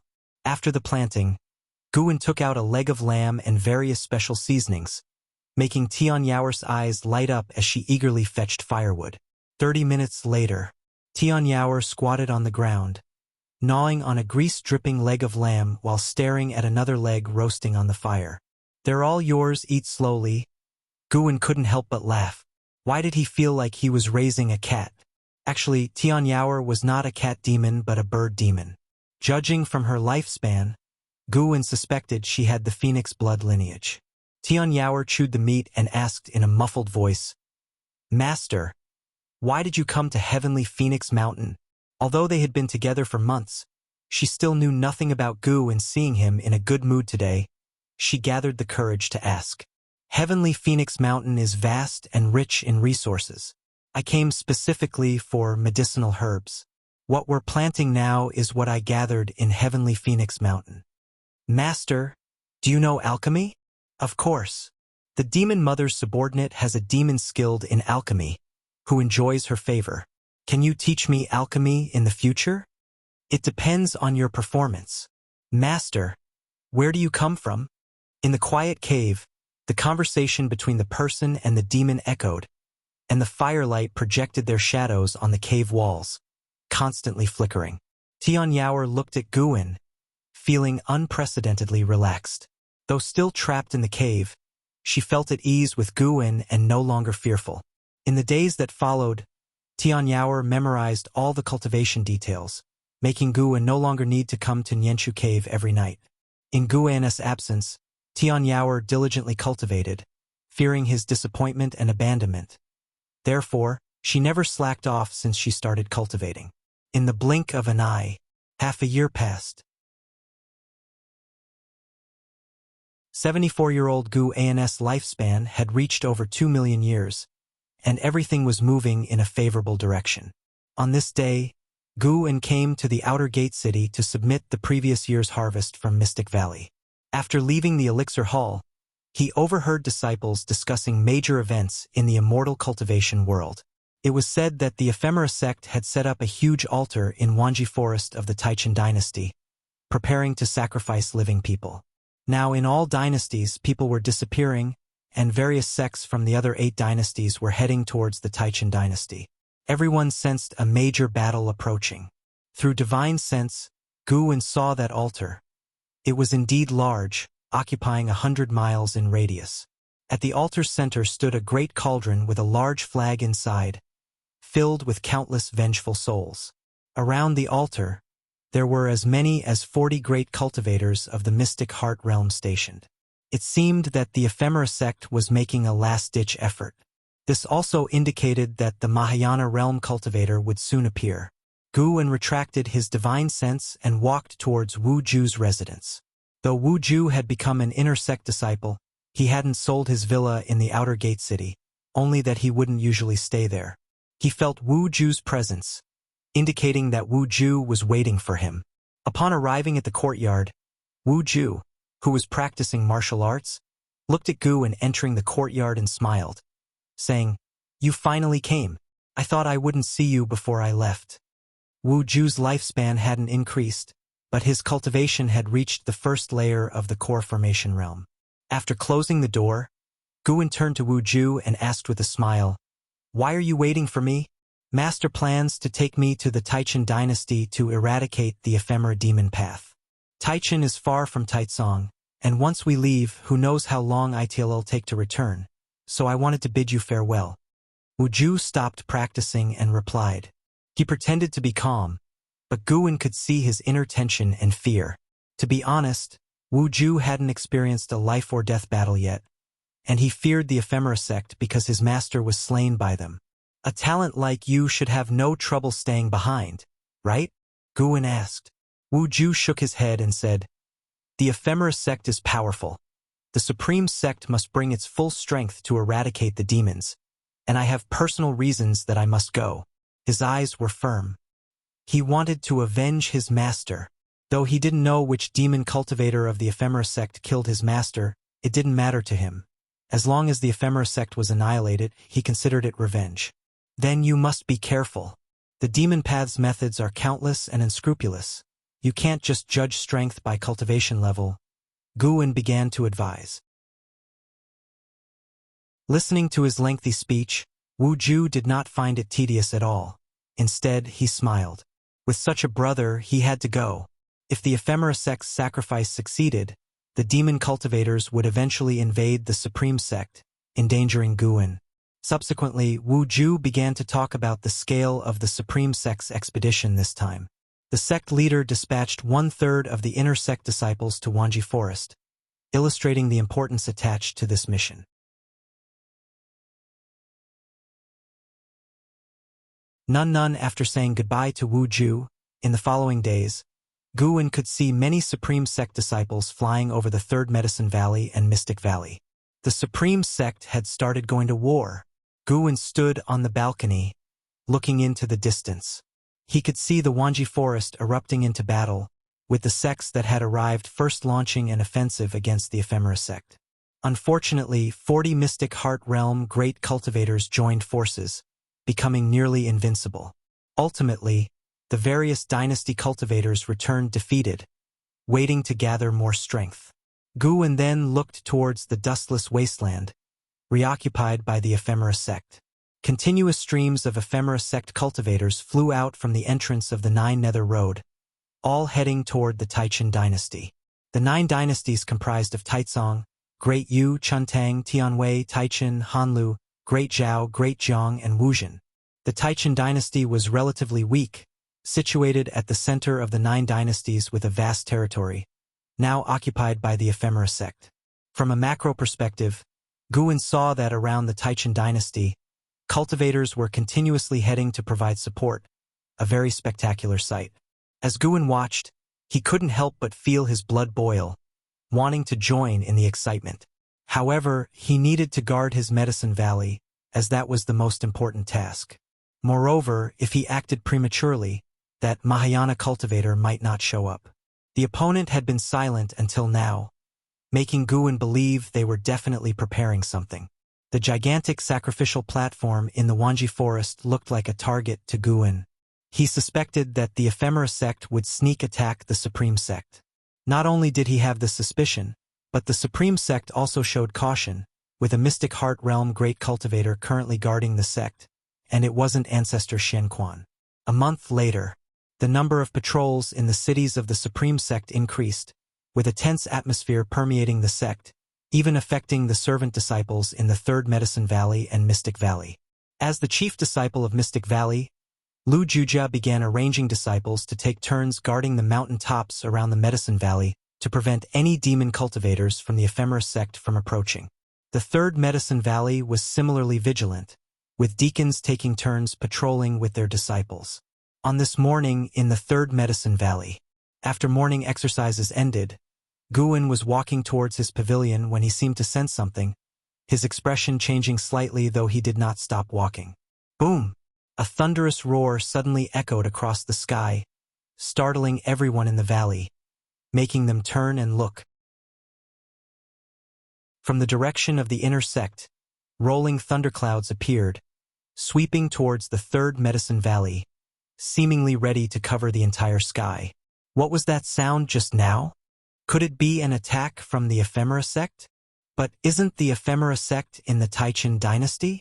Since our supreme sect ranks among the top of the 9 dynasties sects, if we were destroyed, the morale of the 9 dynasties would certainly plummet. I hope it doesn't involve our Medicine Valley. Disciples gathered and began discussing. Guwen also stopped in his tracks, standing by a wooden fence at the edge of a garden, looking into the distance, observing the battle in the sect's main city. The sect's main city was the largest city of the Supreme Sect. Inner sect disciples could enter the city but could not reside there. Only the high-ranking individuals of the Supreme Sect lived there. At this moment, 2 Unification Realm great cultivators were fighting in the sect's main city. As their battle progressed, more cultivators joined in, eventually forming a large-scale melee. It wasn't an attack from the Ephemera sect but rather spies from the Ephemera sect starting to act. After watching for a while, Guwen realized that the troublemakers seemed to come from the same family. Lu Lingjun approached Guwen and said, "Valley Master, from now on, do not leave the Medicine Valley." She also looked towards the sect's main city, eyes filled with gravitas. She had sensed the presences of at least 5 Unification Realm cultivators. Just Unification Realm cultivators weren't enough to unsettle her. She had a premonition that something extremely dreadful was about to happen. Guwen nodded lightly, then continued to watch the battle. The 3rd Medicine Valley quickly darkened, as if night had fallen. Rumble. A deep thunderous sound echoed across the sky, making it seem as if an ancient ferocious beast was roaring in the sea of clouds, creating a deafening noise. "It is time for you to show yourself. Our battle will determine the fate of the Supreme Sect." A cold, indifferent voice echoed throughout the entire Supreme Sect, making everyone who heard it feel a heavy pressure on their chest, very uncomfortable. Lu Lingjun's face changed slightly. She could confirm that the owner of this voice had a cultivation level beyond the Unification Realm. Guwen saw someone walking among the clouds. That person wore a black robe, had a purple crown on their head, and 18 golden short swords floating behind them. As they walked forward with sleeves fluttering in the wind, they stirred up waves of energy, giving an imposing aura reminiscent of a dragon's presence. 5th layer of Mystic Heart Realm.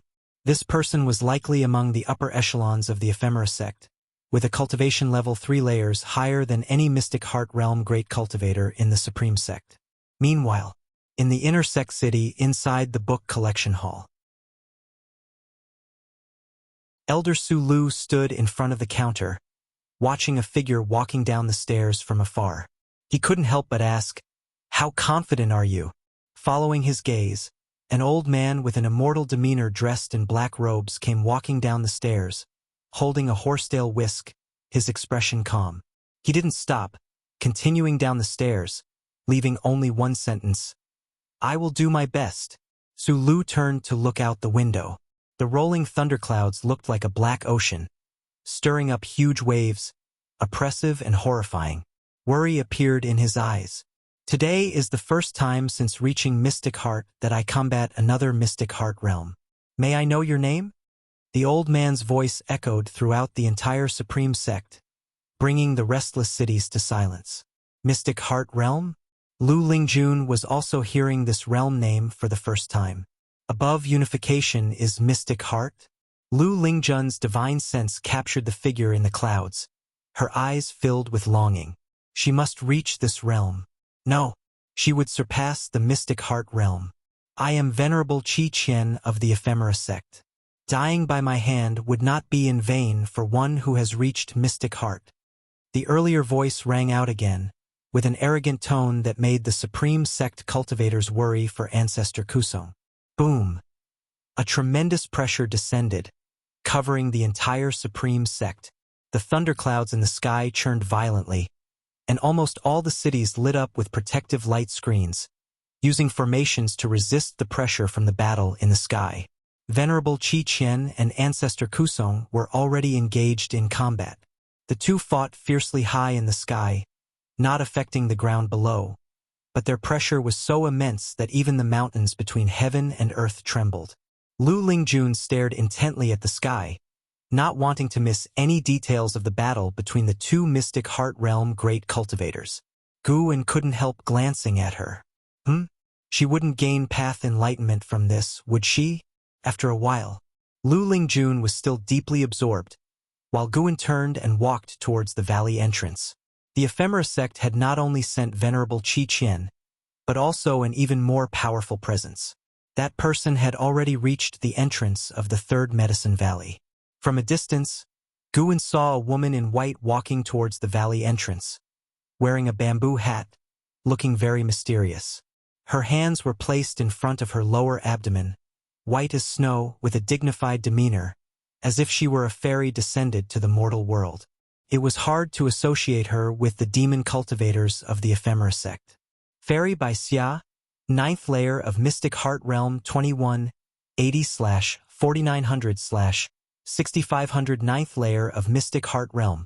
This truly was an attempt to flatten the supreme sect in one fell swoop. Guwen sighed inwardly and walked quickly. Soon, he stood before Fairy by Xia, cupping his hands in salute. The ephemera sect is causing chaos. May I ask what brings you here, senior?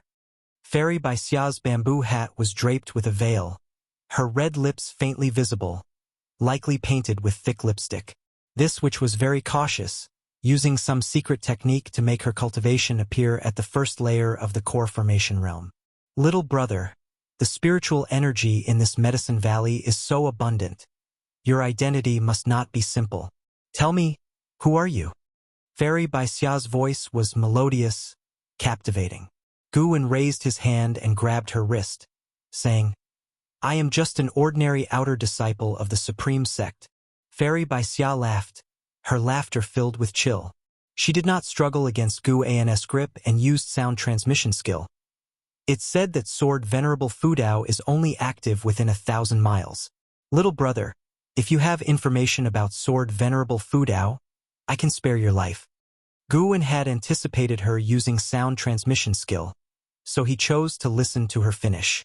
Guwen's expression turned serious. It seems you are indeed a demon cultivator. In an instant, Fairy by Xia felt a domineering and unparalleled force invade her body. Her face, hidden under the veil, turned pale with fear. She tried to shake off Guwen's hand but found she couldn't. Her wide, beautiful eyes were filled with disbelief. More terrifying was that she couldn't speak or let her primordial spirit emerge. She had never experienced such a horrifying feeling. Her cultivation realm rapidly dropped, her primordial spirit being pressed deep into her soul. Her cultivation fell to the first layer of the core formation realm, matching her outward appearance. Impossible. Fairy by Xia was nearly in despair. The opponent's might and the drop in her cultivation left her utterly irrational. In her desperate gaze, Guwen took out a pearl, the 1,000 Shadow Pearl given to him by LV Baitian. With his left hand still holding Fairy by Xia's wrist, Guwen pressed the 1,000 Shadow Pearl onto her abdomen with his right hand. Demon Cultivator, take this, Guwen shouted, and with a loud boom, the 1,000 Shadow Pearl burst into dazzling light. Spears of strength energy exploded, turning Fairy by Xia into a bloody corpse, covering Guwen in blood. The 1,000 Shadow Pearl couldn't kill a Mystic Heart Realm cultivator. Before using the pearl, Guwen had forced her soul to scatter with mana, causing instant death. His shout attracted the attention of many servant disciples. Lu Lingjun suddenly appeared in front of Gu, and seeing him covered in blood, she frowned and asked, Are you all right? Why didn't you call me just now? Guwen pretended to be terrified. I thought it was an inner sect disciple. It turned out she was a demon cultivator from the ephemera sect. Quickly destroy the body to avoid future trouble from the ephemera sect. He was trembling as he held the 1,000 Shadow Pearl. Killing Fairy by Xia granted him an additional 495 years of lifespan. Not bad.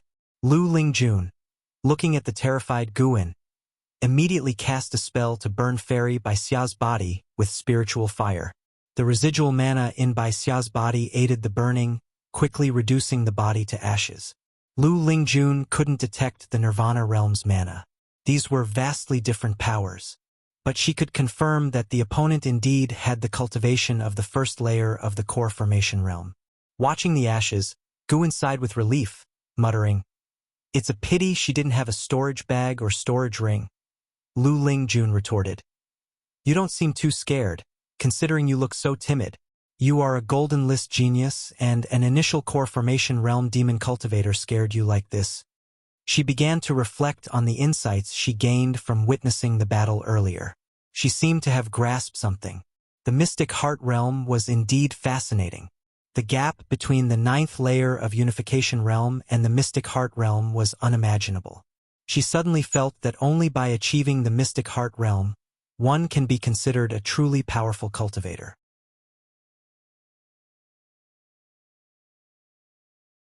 Chapter 141. Sword cultivators must always be calm. Looking at Lu Lingjun falling into silence once again, Guan could feel that she had grasped the opportunity for a breakthrough. It was obvious that Lu Lingjun had been stuck at the 9th layer of the unification realm for a long time, and her spiritual power was no longer able to grow. Guan pulled her into the valley and said, "Tell me, what is the mystic heart realm exactly like? It seems so powerful."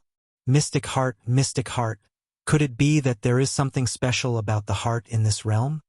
Lu Lingjun's expression changed upon hearing this.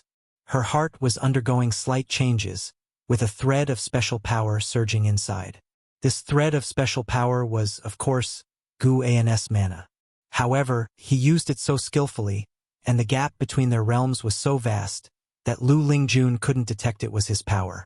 Instead, she thought she was about to undergo a transformation. This thread of mana circled inside Lu Lingjun's heart, and then returned to Gu An's body, giving Lu Lingjun a fleeting sense of loss. At this time, other disciples in the valley gathered around, asking about the background of the female demon cultivator from earlier. Covered in blood, Guan gave a few brief answers before going back to the pavilion to wash himself. Lu Lingjun returned to the wooden fence, looked up at the thunderclouds, and continued to watch the battle. For the 3rd Medicine Valley, Fairy by Xia was just a small episode. Even the servant disciples didn't pay much attention, not realizing that the deceased female demon cultivator's cultivation level surpassed all others in the 9 dynasties. Apart from Gu and she had the highest cultivation. Taichen Dynasty, Wanji Forest. Flags stood along the edges of the forest, enclosing a 100-mile radius area. Trenches carved out the ground, forming a labyrinth of rune paths when seen from above. This was the Ephemera sect's foundational formation, the 6-path Mahayana array. At the center of the formation, 7 black-robed figures sat in a circle, all meditating. They were all in the mystic heart realm, and above the 5th layer of the mystic heart realm, making them the top 7 among the Ephemera sect's 100 esteemed elders. One of the elderly women opened her eyes and said, "There are signs of a mystic heart realm battle in the direction of the Supreme Sect. It seems Vice Sect Hierarch and Venerable Qiqian have started their actions. I wonder if Sword Venerable Fudao will make a move." Upon hearing this, the other 6 people opened their eyes. The Supreme Sect is in grave danger. Sword Venerable Fudao will definitely make a move. They say Sword Venerable Fudao's cultivation is at least at the 8th floor of the mystic heart realm. I wonder if it's true. No matter what, with the Vice Sect Hierarch making a move, the Supreme Sect can only rely on Sword Venerable Fudao. We indeed underestimated the sects of this land. Though it appears barren and backward, it can call upon so many mystic heart realm cultivators. Having stood for thousands of years, eventually someone will reach the mystic heart realm. The Ephemera sect's top 7 conversed casually, speaking as if the fate of the Supreme Sect was already sealed. At the same time, thousands of miles away, amidst the mountains, the cultivators of the Supreme Sect were stationed. Disciples were monitoring each mountain peak within 1,000 miles around. In a temporary hall within the main camp, LV Badian, Ancestor Shen Quan, and dozens of high-ranking members of the Supreme Sect gathered. And Hao and Wu Ju were also present. And Hao stood next to LV Badian, while Wu Ju stood behind Zhou Yu from the Venerable Pavilion. LV Badian sat there in a domineering manner, looking less like a righteous path sect leader and more like a demon lord. With a sullen face, he asked, "What does this mean? Does the Tsangtian sect want to be the alliance hierarch?" Ji Chun from the Ji family said helplessly, "Indeed. The number of sects from the 9 dynasties has exceeded 40, and doing things recklessly would rather entangle us. Therefore, the Tsangtian sect proposed to elect an alliance hierarch, and since they have dispatched 1,000,000 disciples and 4 Mystic Heart Realm supreme elders, they believe they should lead. For Mystic Heart Realms, truly terrifying. It should be known that before the Ephemera sect's disaster, the Unification Realm was the highest realm in the 9 dynasties. Little did anyone expect that when the 9 dynasties' catastrophe arrived, the Tsangtian sect could summon 4 Mystic Heart Realm supreme elders. Not every supporting sect sent Mystic Heart Realms. This was the dispatch array for battle. The Tsangtian sect no doubt had other Mystic Heart Realm great cultivators stationed, just like the Supreme sect. The Supreme sect could only send 1 Mystic Heart Realm supreme elder. Compared in strength, the Supreme sect really couldn't be compared to the Tsangtian sect. Ji Chen's words cast a silence over the hall. Many elders wanted to rebut but had no rebuttal. The Ji family, Zhou family, and Gu family were the 3 major families of the Taizong dynasty. But in the 9 dynasties, they might not even be in the top 3. LV Batian took a deep breath, staring hard at Ji Chun, asking, "Where is your Ji family's ancestor? When will they arrive?" Ji Chun replied, "They should arrive within these few days, but only one could be found. Just like sects, the Mystic Heart Realm cultivators within aristocratic families rarely stayed within the family, often traveling the world in search of higher fortunes." LV Batian looked at Zhou Yu. Zhou Yu immediately said, "The elders of our family are preoccupied, but the patriarch is trying their best to persuade them. We should be able to secure 1 Mystic Heart Realm within a month."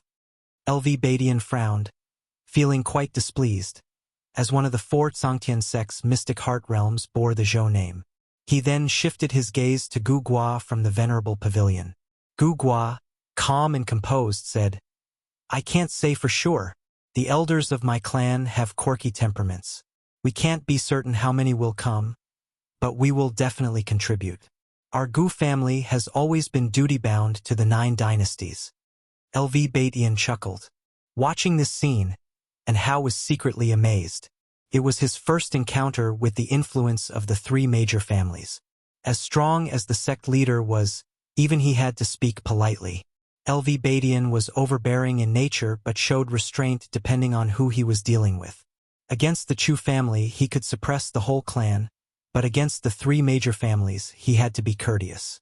Below the Mystic Heart Realm, LV Batian was unparalleled. But due to the Ephemera sect, it was now the era of the Mystic Heart Realm.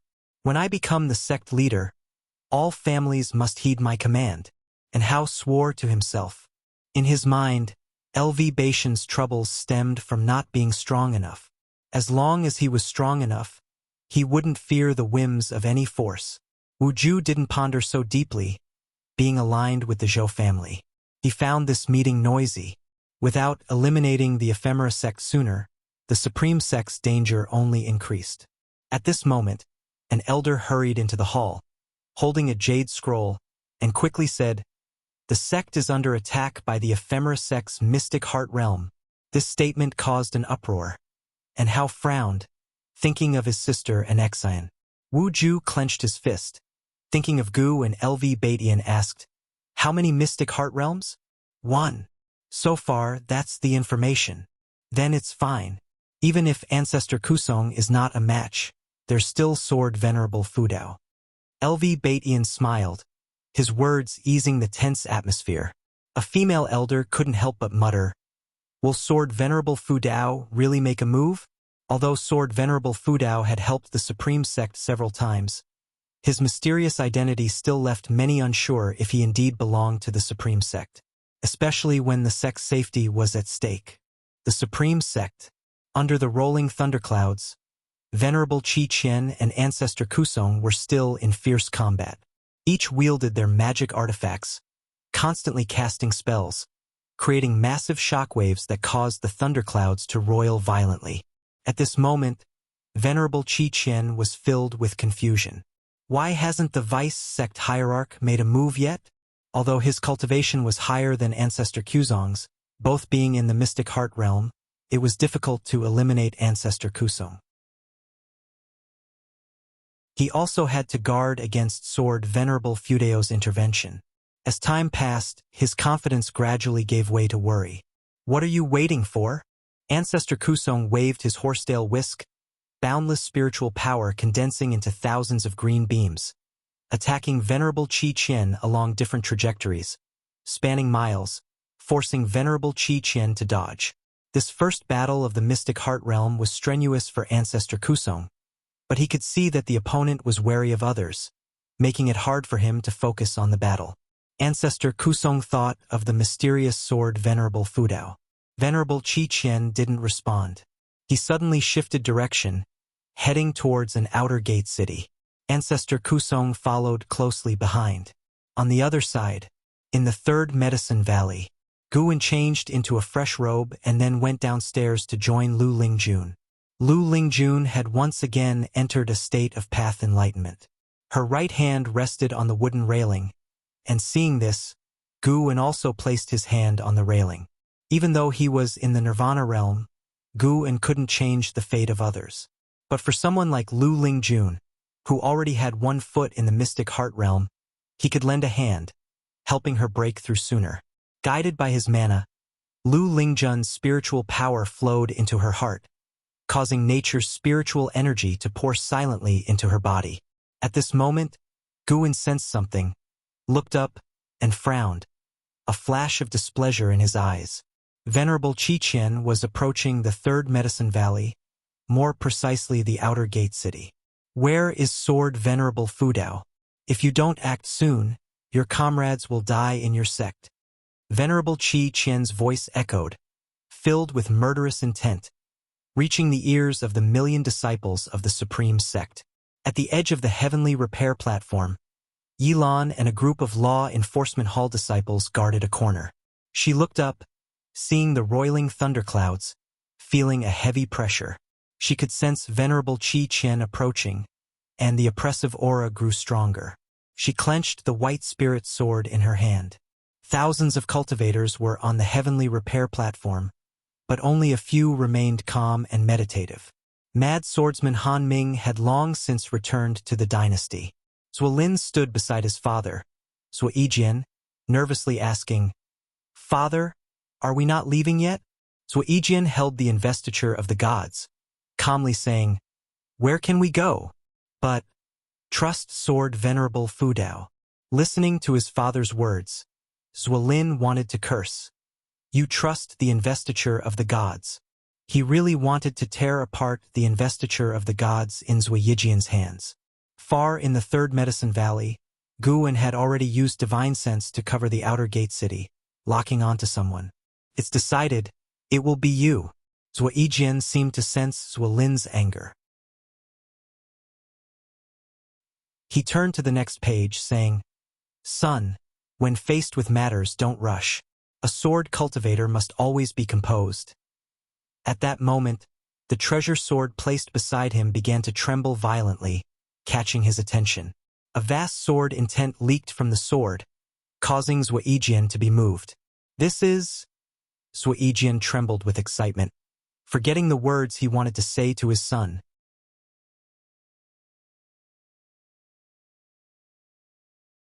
Chapter 142 Valley Master touches your hand. Is that not okay? When Zhuo Yijian trembled, Zhuo Lin also noticed the unusual movement of his treasure sword. The vast sword intent made the scabbard shake violently.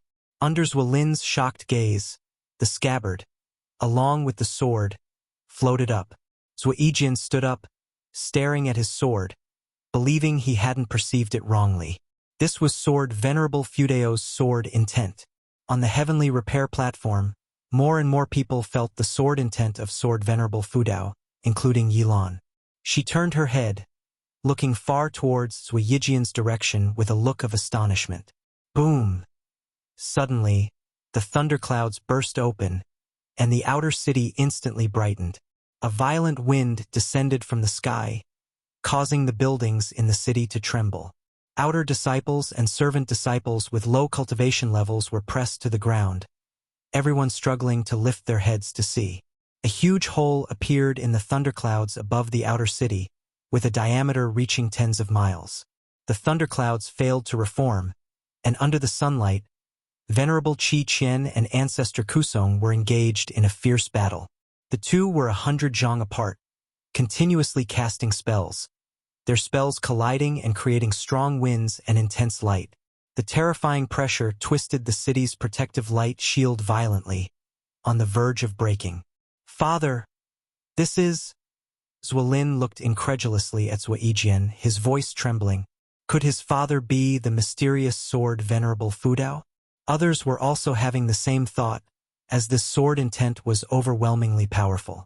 Even Venerable Qi Qian in the high sky felt that sword intent.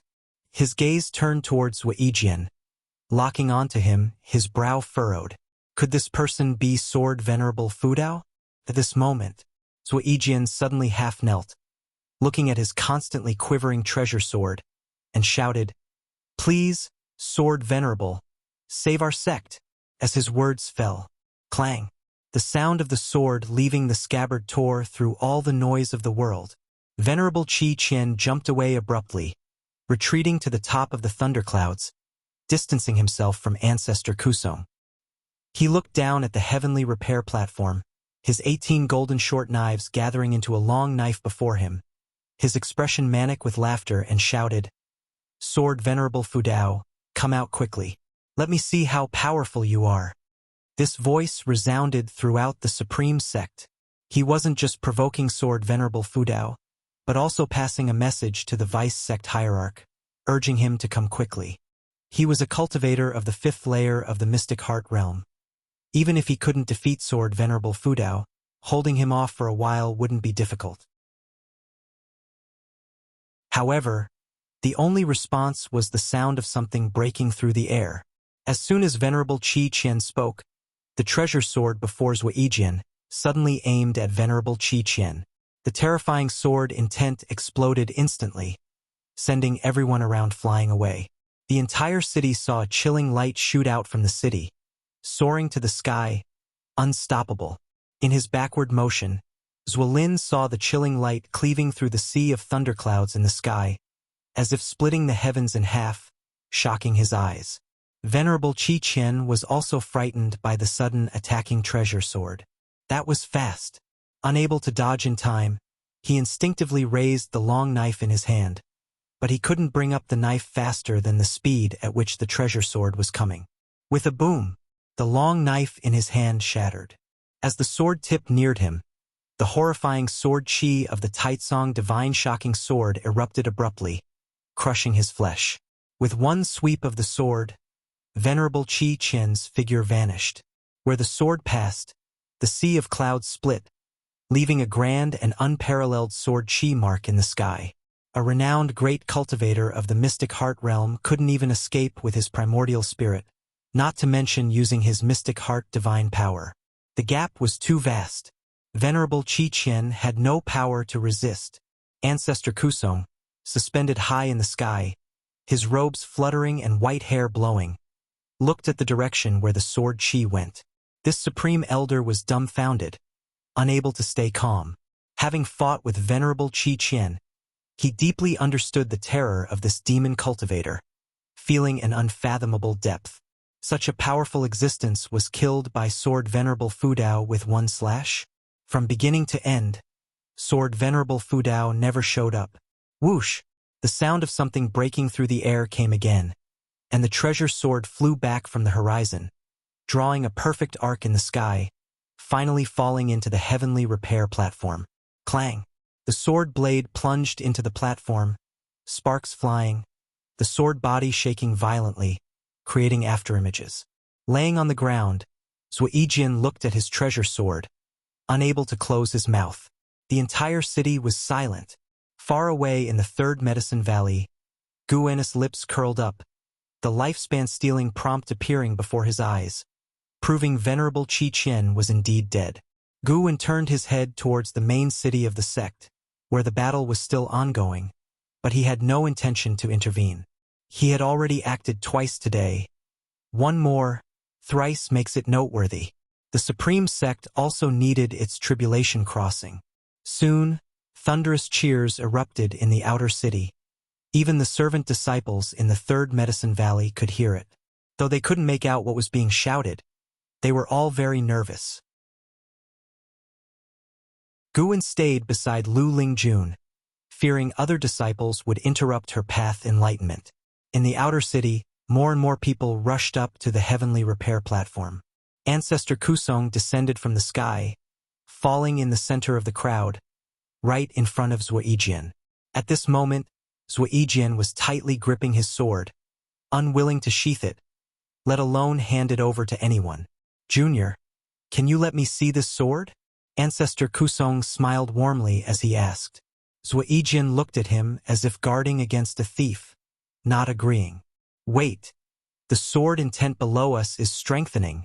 A sudden cry from an old man made everyone look down, seeing the flowing sword intent in the characters of Righteous Path. Just now, as the sword fell, Guan's sword intent had passed into these two characters, enhancing the sword intent within, amplifying sword Venerable Fudeo's deterrence. Ancestor Kusong turned and looked at the two words of Righteous Path, feeling the flowing sword intent within. He slowly closed his eyes. Zuijian turned to leave, retreating, sending a message to Zuolin, saying, "Liner, go retrieve my investiture of the gods." Far away, Yilan stood at the edge of the heavenly repair platform, surrounded by disciples of the Hall of Law Enforcement, who discussed the power of sword Venerable Fudao excitedly. She, however, thought of Guan. With such a powerful backing, her senior brother should be very safe, right? The sun set and the moon rose, and after the moonset, a new day dawned. After a full day and night, the battle in the main city of the sect finally came to an end. In the morning, after morning exercises, Guan and Xiaochuan guarded Lu Lingjun on either side. Leaning against the wooden fence, Xiaochuan stood 5 steps away from Lu Lingjun, curiously asking, "Senior brother, what is she doing?" Lu Lingjun's anomaly had been noticed by all disciples. Guan forbade anyone from disturbing her. Thus she managed to stay undisturbed for an entire night. Guan speculated, she might be practicing some kind of miracle skill. She's a great cultivator. Her realm is beyond our guessing. What kind of cultivation technique can keep her motionless all night? Xiaochuan asked, puzzled. It's not a cultivation technique. It's just that I've understood, Lu Lingjun suddenly said. Xiaochuan was stunned, taking a few steps back. Lu Lingjun didn't look at him but glanced at Guan Gu and also stepped back, signaling Xiaochuan with his eyes, and Xiaochuan immediately slipped away. Guan concernedly asked, "Are you all right?" "I'm fine. Thank you for staying by my side," Lu Lingjun replied calmly. Guan pretended to be relieved, then said, "You should rest. Standing for a day must be tiring." I suddenly remembered. Did you hold my hand when we returned yesterday? Lu Lingjun stepped forward and asked. She had been immersed in the recollection of her path enlightenment and hadn't shrugged off Guan's hand, which seemed absurd to her on reflection. Guan coughed awkwardly, saying, "I was scared at the time, don't mind it. I've never had a man hold my hand before," Lu Lingjun said, staring at Gu and ha, "Do you think I believe that? Living for 2,000 years, trying to play ghost stories with me?" Guan's face turned stern. He said seriously, "What? The Valley Master can't feel your hand?" He had saved her 100 years of detours. What was holding her hand worth?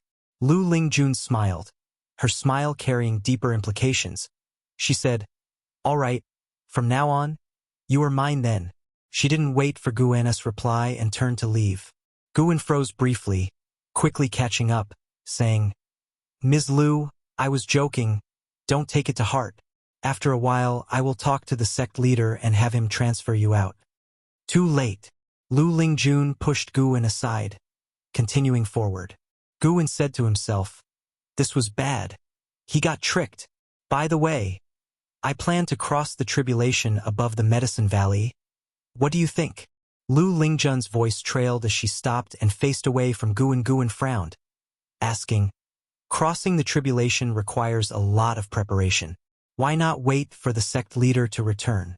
I'll ask him to take you to the tribulation area." "I can't wait. With your strong ties in the Supreme Sect, if anyone comes, you speak for me. Don't worry, I won't affect the medicinal herbs in the valley." With that, she leapt up, flying thousands of feet high. A green lotus flew out from her sleeve, rapidly expanding. She stepped into the lotus and sat down. This scene made the servant disciples exclaim. Xiaochuan approached Gu En again, asking what Lu Lingjun was doing. Gu En looked up at Lu Lingjun, replying, "She's going to cross the tribulation." As he watched, Lu Lingjun kept waving her hands, and one magic artifact after another flew out, quickly forming circle after circle of formations around her. He suddenly became interested, wanting to see how terrifying a heavenly tribulation in the mystic heart realm was. Crossing the tribulation?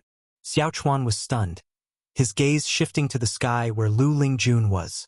In the Wanji forest, within the Six Paths Mahayana array, a group of 7 figures suddenly saw a black flame appear among them, startling them to their feet, who then bowed. "Greetings, sect hierarch," the 7 figures said in unison, drawing the attention of the cult followers arranging the offerings nearby. The offerings were all living people, each stuck with talisman paper, unable to move.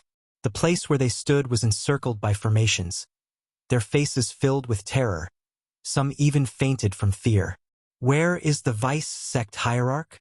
A tired voice came from within the black flame, belonging to Butcher Immortal Jing, the ephemera sect's sect hierarch.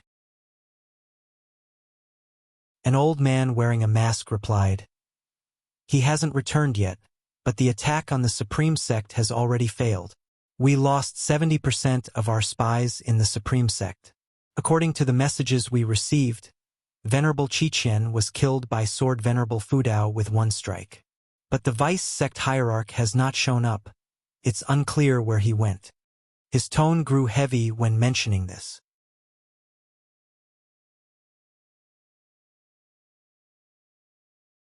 Chapter 143. Are you really Pan En?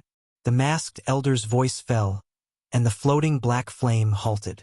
The other 6 all lowered their heads, their expressions fluctuating between dark and light.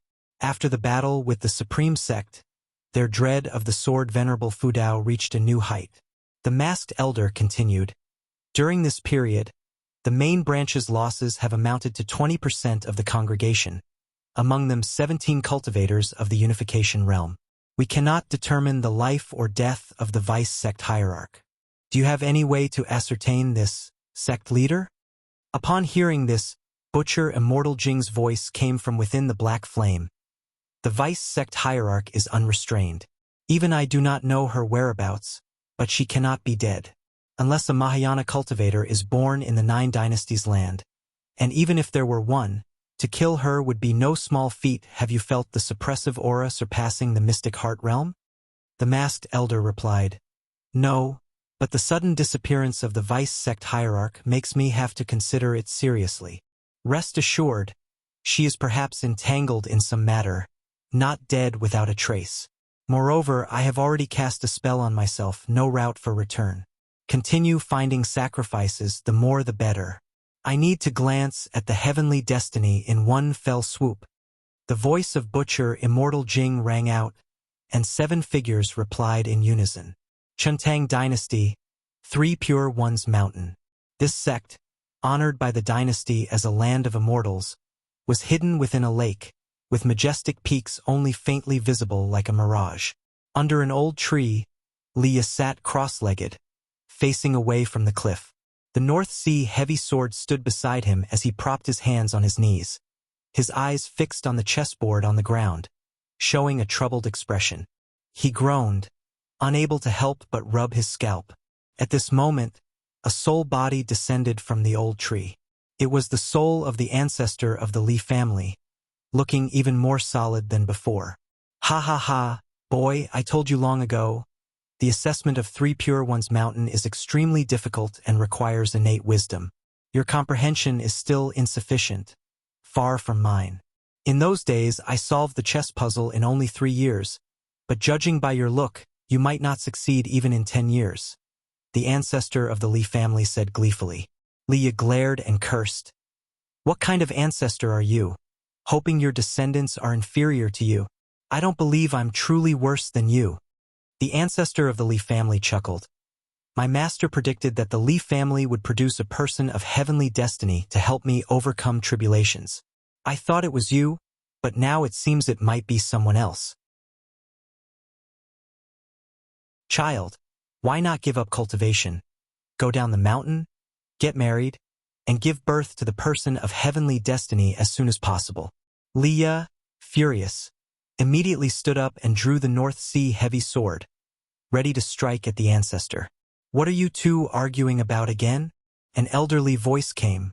Leah turned his head, seeing a figure emerging from the mist. It was an elderly Taoist in a green robe, with white hair yet youthful features, holding a horsetail whisk that seemed to carry threads of cloud, full of celestial air. He quickly saluted. Disciple greets martial master. The ancestor of the Li family also saluted the green-robed Taoist. Greetings, master. This green-robed Taoist was known as Taoist Tianshu, with an ethereal and immortal bearing, like a true immortal of the mortal world. Taoist Tianshu landed on the cliff, smiling. Who says the person of heavenly destiny hasn't been born? I calculated before, and the Li family's chi fortune has shown signs of soaring, indicating that the person of heavenly destiny has already been born. The ancestor of the Li family chuckled. I was just teasing this boy. He's arrogant and needs to temper his spirit, or else hell caused trouble for me after descending the mountain. Taoist Tianshu waved the horsetail whisk, causing the chessboard on the ground to turn to ashes, vanishing into smoke. Leah frowned and asked, Martial master, what are you doing? He felt anxious inside. Could it be that even the martial master thought he had no innate wisdom? Taoist Tianshu smiled. The great calamity of the 9 dynasties is descending, and the tribulation is ever more dangerous, possibly endangering 3 Pure Ones Mountain itself. Thus, I cannot continue to test you. All 3 branches of 3 Pure Ones Mountain must descend the mountain to save the world. Before leaving, I will teach you a divine skill to protect the mountain. If 3 Pure Ones Mountain perishes, I hope you can pass on the 3 Pure Ones Taoist tradition. Descend the mountain. Leah and the ancestor of the Li family's expressions changed simultaneously. Please teach me, martial master. I also want to join the fight. Leah immediately said. Taoist Tianshu shook his head. Your cultivation level is too low to affect this tribulation. If we fail, there are others in the mountain who will take you away from the land of the 9 dynasties to live in another world far away. This continent belongs to the demon clan. Our sect standing here for so many years has already reached the heavenly destiny's year. He stroked his beard and smiled, looking like one who is seen through worldly matters, without a trace of worry on his face. But, no buts, be obedient. Leah hesitated, his face full of inner struggle. Taoist Tianshu smiled and asked, Do you have someone you can't let go of? The ancestor of the Li family teased. He's concerned about his junior brother Gu. Taoist Tianshu, upon hearing this, gently said, In life, being able to control your destiny is transcendence. Human actions determine fate. Do not force it. Leah remained silent. Supreme Sect, 3rd Medicine Valley. The world was dim, and disciples gathered in the valley, looking up at the spectacular sight in the sky. Gu in among them. They saw bolts of heavenly lightning crashing down, all intertwining at a single point where Lu Lingjun had set up a formation. Golden lightning resembling dragons fell, causing the formation to burst forth with rainbow light, sweeping across the sky with great momentum. At a distance, on the mountain peaks surrounding the 3rd Medicine Valley, many Supreme Sect cultivators stood, ranging from cultivators to elders, with their cultivation levels at least at the core formation realm, watching Lu Lingjun's lightning tribulation and discussing. The range of the lightning tribulation extended over 100 miles, with red light emanating from the thundercloud region, looking like a heavenly eye. In front of this heavenly eye, the 3rd Medicine Valley seemed insignificant. Fortunately, The heavenly lightning focused solely on Lu Lingjun. Otherwise, the valley would have faced catastrophic destruction.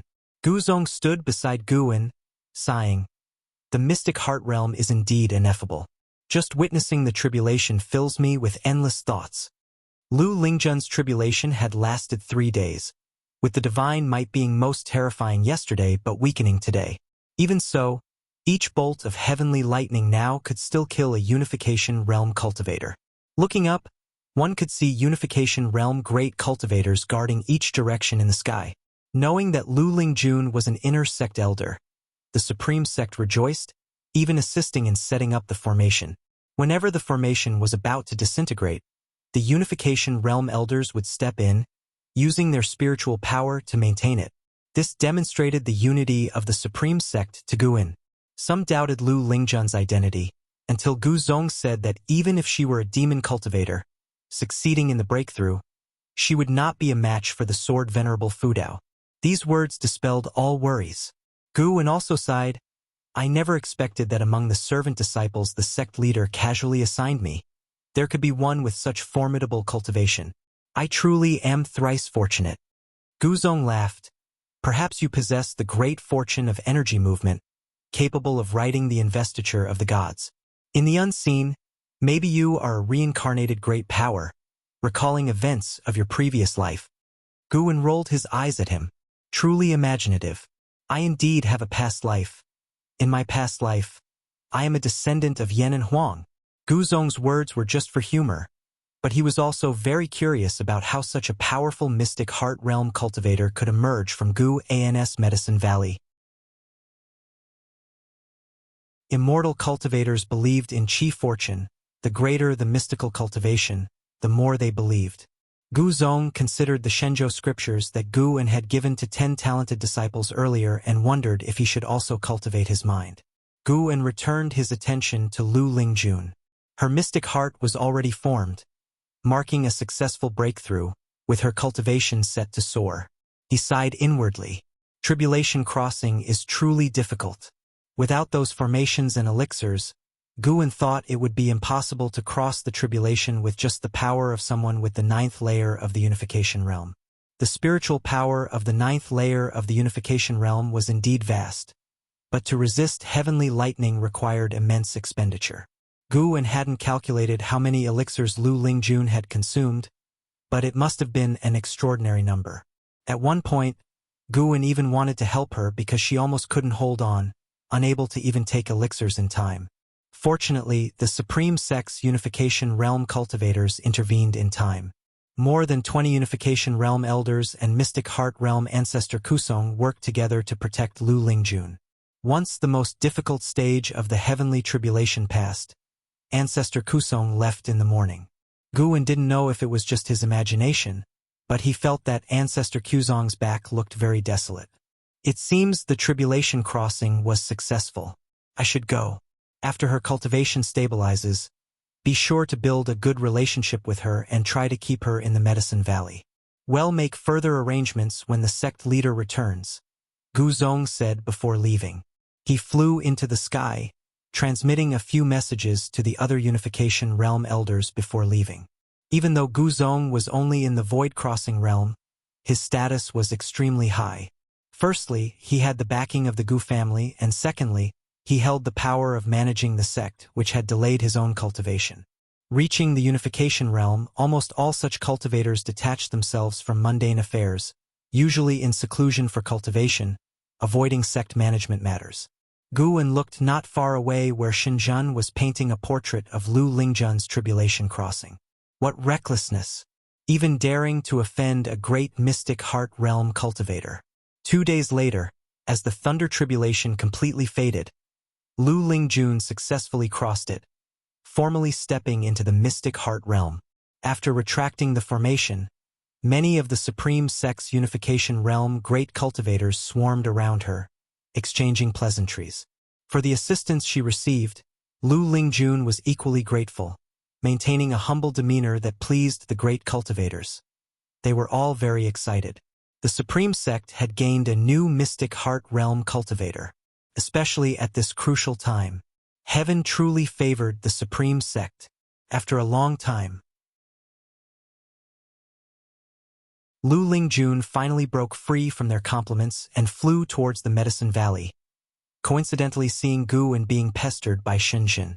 Upon seeing Lu Lingjun descend, Shenzhen immediately stored her painting paper into her storage bag. Lu Lingjun landed in front of them, looking at Shenzhen. "Were you painting my tribulation crossing earlier?" Gu quickly said, "This is the holy daughter of the Daotian sect, Shenzhen. She meant no offense. She was in awe of your strength." The emphasis was on the Daotian sect. Seeing Shenzhen standing close to Guin, Lu Lingjun frowned and said, "Ms. Shun, please maintain a gentleman's distance from Guin in the future." Shenzhen asked in surprise, "Why? Could it be a great cultivator like you has?" Lu Lingjun did not answer, just quietly looked at her. "Haven't you heard of the name Guin?" Shenzhen asked curiously. Guin immediately said, "It's all your fault. Writing that lousy book in my name, tarnishing my reputation." Lu Lingjun had already read the Supreme Secret Records and suspected him, so he spoke first to clarify. Shenzhen wasn't angry, laughing, "Tarnishing your reputation? Didn't you benefit from it?" Lu Lingjun's gaze towards Gu turned peculiar, sensing she was criticizing his greed. At this moment, Shenzhen added, "Senior, Guin is not simple. He is the author of the Investiture of the Gods, Panen. You should keep him in check, as there are many women who admire him." After speaking, she saluted Lu Lingjun and turned to leave. Gu sensed trouble. Lu Lingjun did not pay attention to Shenzhen, but instead looked intently at Guin, asking, "Are you really Panen?"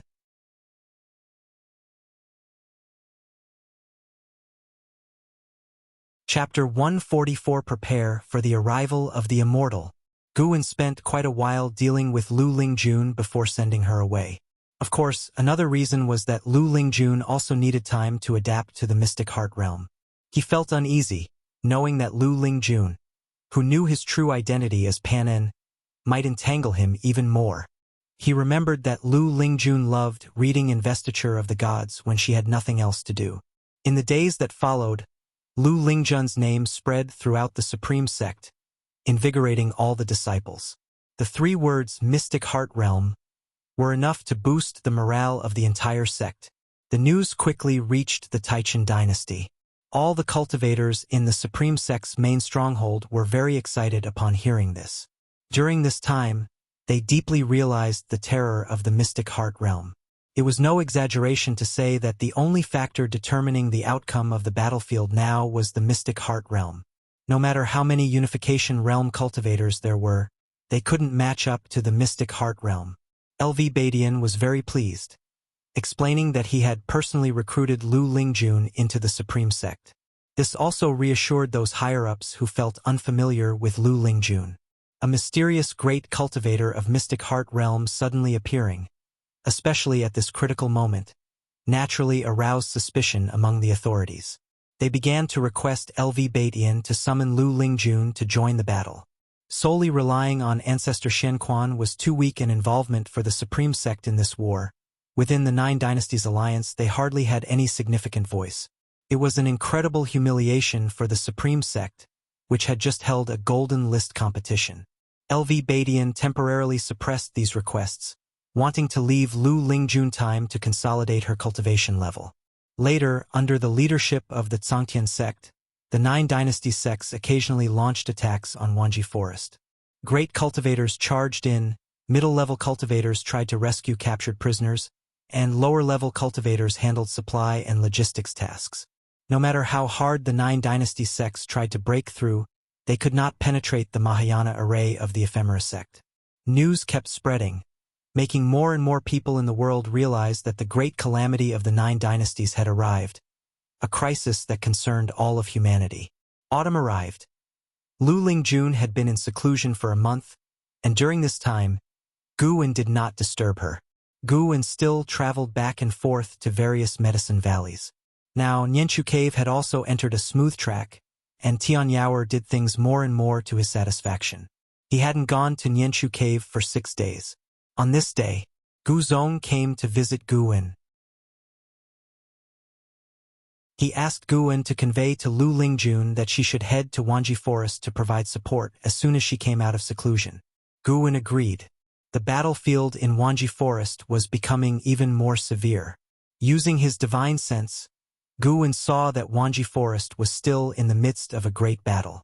Tens of thousands of cultivators were arrayed in every direction, shaking the heavens and the earth, causing the entire Taichin dynasty's spiritual energy to surge toward Wanji Forest.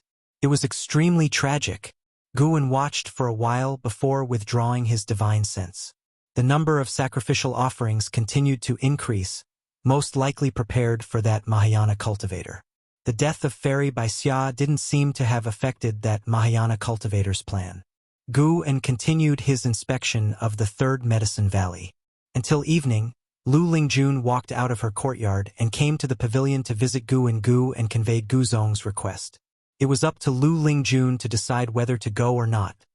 As a mystic heart realm cultivator, no one could control her. I heard about it earlier. I will depart shortly. Lu Lingjun nodded, her expression cold and aloof, perhaps revealing her true self. She was the strongest cultivator in the lower realm. No longer hiding her cultivation, she didn't disguise her nature anymore either. Guwen looked at her, wondering why she hadn't left yet. Lu Lingjun stared at him and said, I can sense many mystic heart realm auras in Wanji Forest, and there's even one that makes my heart palpitate. This journey likely holds great danger. Her eyes were beautiful yet deeply profound from years of experience, fixing on Guwen in a way that made him inexplicably guilty. Guwen responded, Do what you can. If you can't turn the tide, then protect yourself. Lu Lingjun smiled and said, Naturally, I won't sacrifice myself for the supreme sect.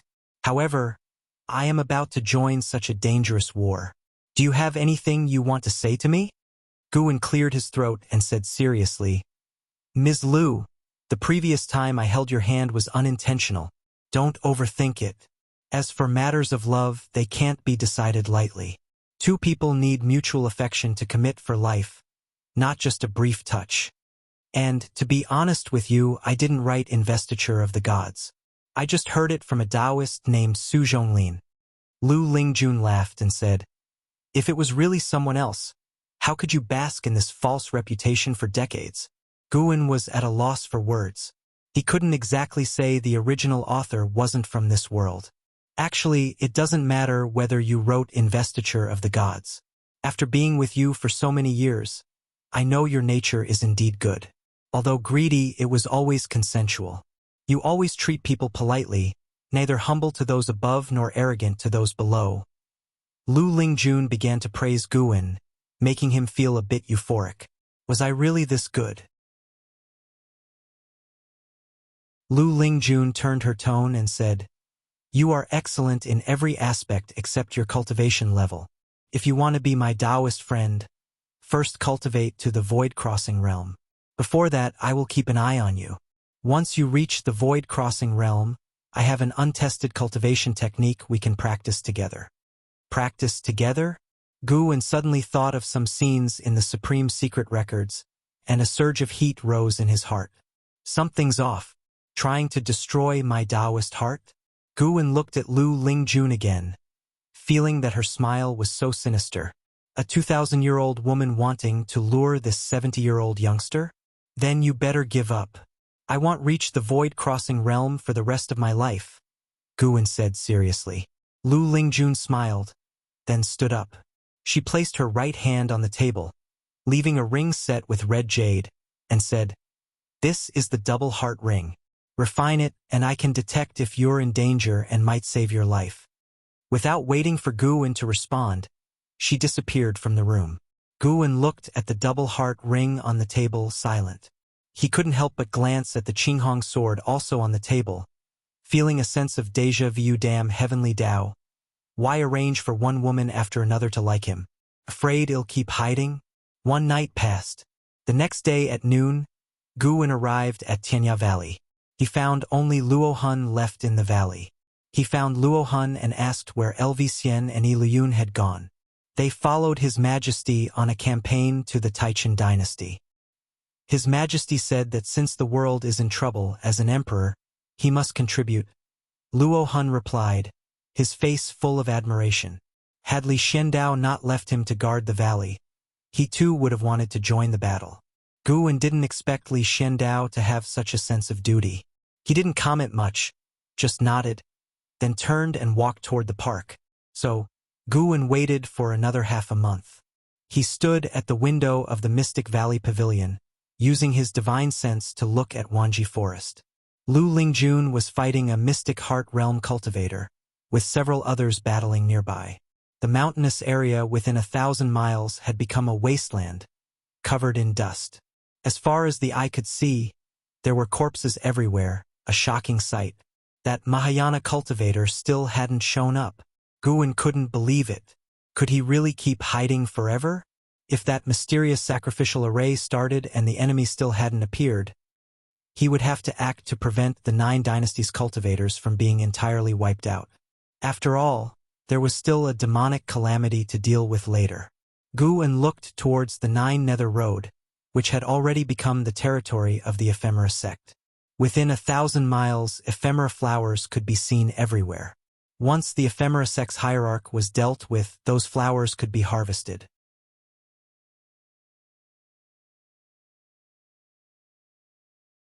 The 9 Dynasties cultivators looked in horror at the origin tree of ephemera, while the Ephemera sect members grew excited, confident of their victory.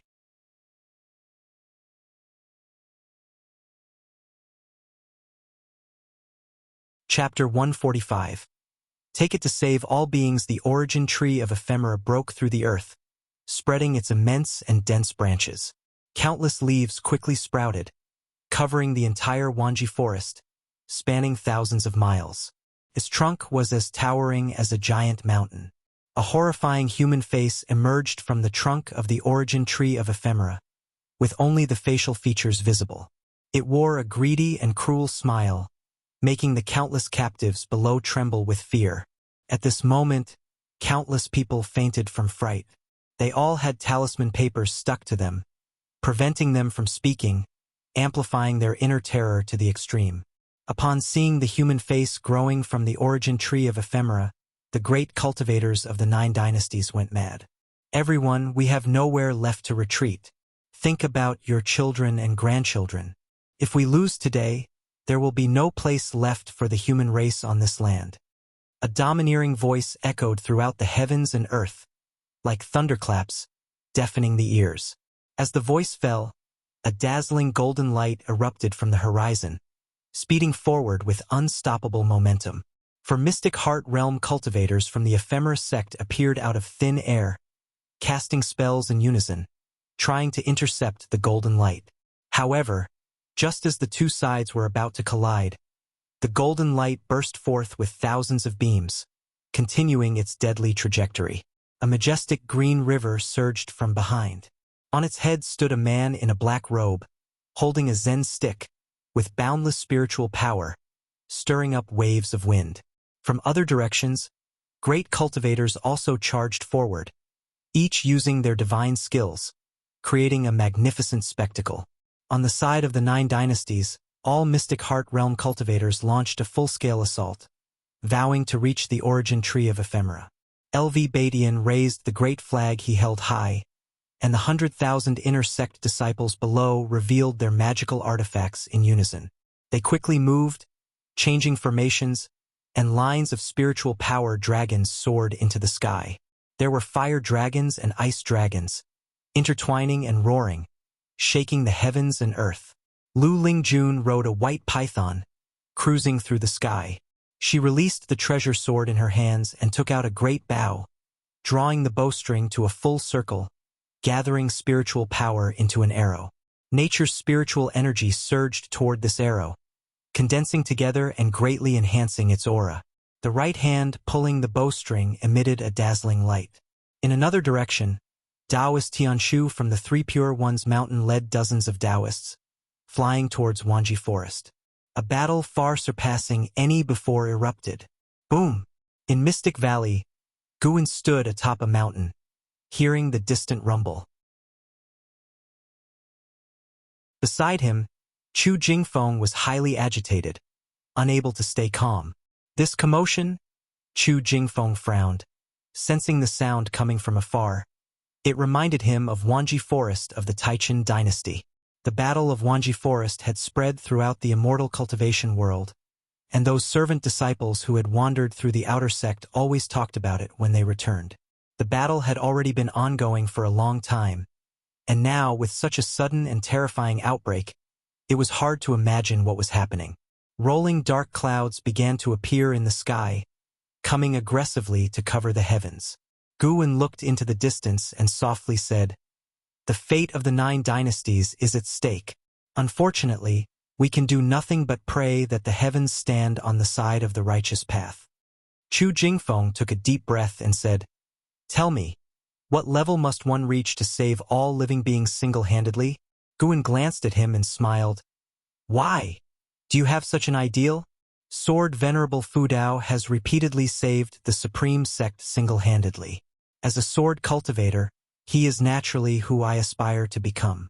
But the longer I cultivate, the more I feel my talent and comprehension are mediocre," Chu Jingfeng said, looking into the distance, his eyes becoming lost.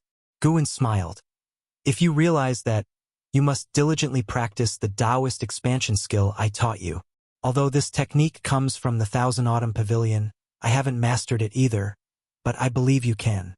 I hope you can see the mortal world 1,000 years from now for me." Chu Jingfeng looked at him and frowned, asking, "Why do you always encourage me not to give up hope, yet you yourself give up easily?" Guwen turned around, patted his shoulder, said nothing, and walked down the mountain. Chu Jingfeng couldn't help but chase after him, asking, "Where are you going?" "If tomorrow is the end of the world, I want to be with my dearest medicinal herbs." Guwen left this statement and then disappeared into the woods. Chu Jingfeng was stunned for a moment, revealing a bitter smile. Compared to him, I'm just troubling myself? Chu Jingfeng thought silently, then looked back at the horizon. At that moment, a gust of wind blew from the horizon, moving his robes and causing him to squint his eyes. The wind had risen.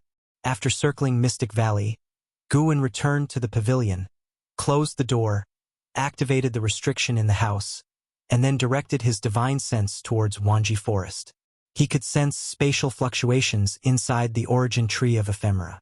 These fluctuations were very subtle. He could detect them because he felt an unfamiliar aura inside the origin tree of ephemera. Mahayana Realm. Guwen had been in the Mahayana Realm for many years and was very familiar with its aura. Finally, it was coming. At that moment, Guwen felt someone calling him again. He carefully sensed it. It was Sage Shen Miao again. This guy never learns a lesson. Far away in the North Sea Mountain, Sage Shen Miao arrived in the forest where he had met the mountain god before. He knelt on the ground, continuously kowtowing. For a long time, Sage Shen Miao couldn't remember how many kowtows he had done. When the mountain god's voice reached his ears, his body stiffened involuntarily. "Hey, kid, what trouble do you want to give me now? Do you have so many treasures to offer me?" Sage Shen Miao looked up, seeing the mountain god squatting on a tree branch, tilting his head to look at him. He quickly said, "The land of the 9 dynasties is about to face a catastrophic disaster. When the people of the 9 dynasties die out and demons invade, no one will be left to worship you. Who said only humans can worship me, and who told you I only protect the human race?" Facing the mountain god's inquiry, Sage Shen Miao was stunned, suddenly not knowing how to respond. Guwen said, "It's not that I can't help, but what? What do you want?" Sage Shen Miao asked urgently, his expression very excited. Guwen's tone suddenly became icy. "I want you to be my slave forever, guard my Taoist temple, and never gain freedom." Upon hearing this, Sage Shen Miao's face changed dramatically, falling into silence. Guwen had come to kill the Mahayana realm cultivators of the ephemera sect in the guise of the mountain god. Originally, he wanted to use the identity of Sword Venerable Fudao, but he feared that it would bring endless karma to the supreme sect, so he decided to act as the mountain god. After all, this time was different. The cultivation level of that Mahayana realm cultivator was already approaching the 9 layers of the Mahayana realm, with an immense aura that was far beyond what Gu An's previous opponents could match. Killing such a powerful adversary would have significant repercussions. The mountain god was ethereal and enigmatic. Even if the ephemera sect had backing, they would have to think twice. Gu didn't want to get caught in an endless cycle of trouble. Sword Venerable Fudao protected the supreme sect, while the mountain god guarded the 9 dynasties. And accepting Sage Xian Miao as a servant was both to punish him and to have him help create a medicine garden. Sage Xian Miao had the second best talent on the golden list, and his strength was sufficient to guard the medicine garden. After a moment of struggle, Sage Xian Miao gritted his teeth and said, "Fine. I willingly become a slave to the mountain god, as long as the mountain god saves all living beings." Gu waved his sleeve, and a wooden figurine fell into Sage Xian Miao's hands. This wooden figurine was carved to resemble Gu in the guise of the mountain god. Sage Xian Miao picked it up, looking at it, and found Gu had vanished. "Take it to save all living beings." Gu's voice echoed in the forest, and Sage Xian Miao's cultivation began to restore, bringing a look of joy to his face.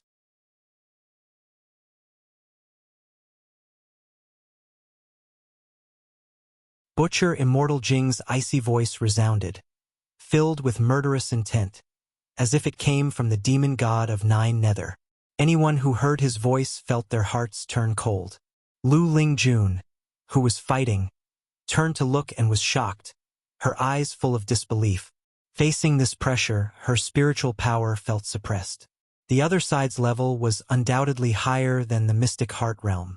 The ephemera sect's immortal has descended.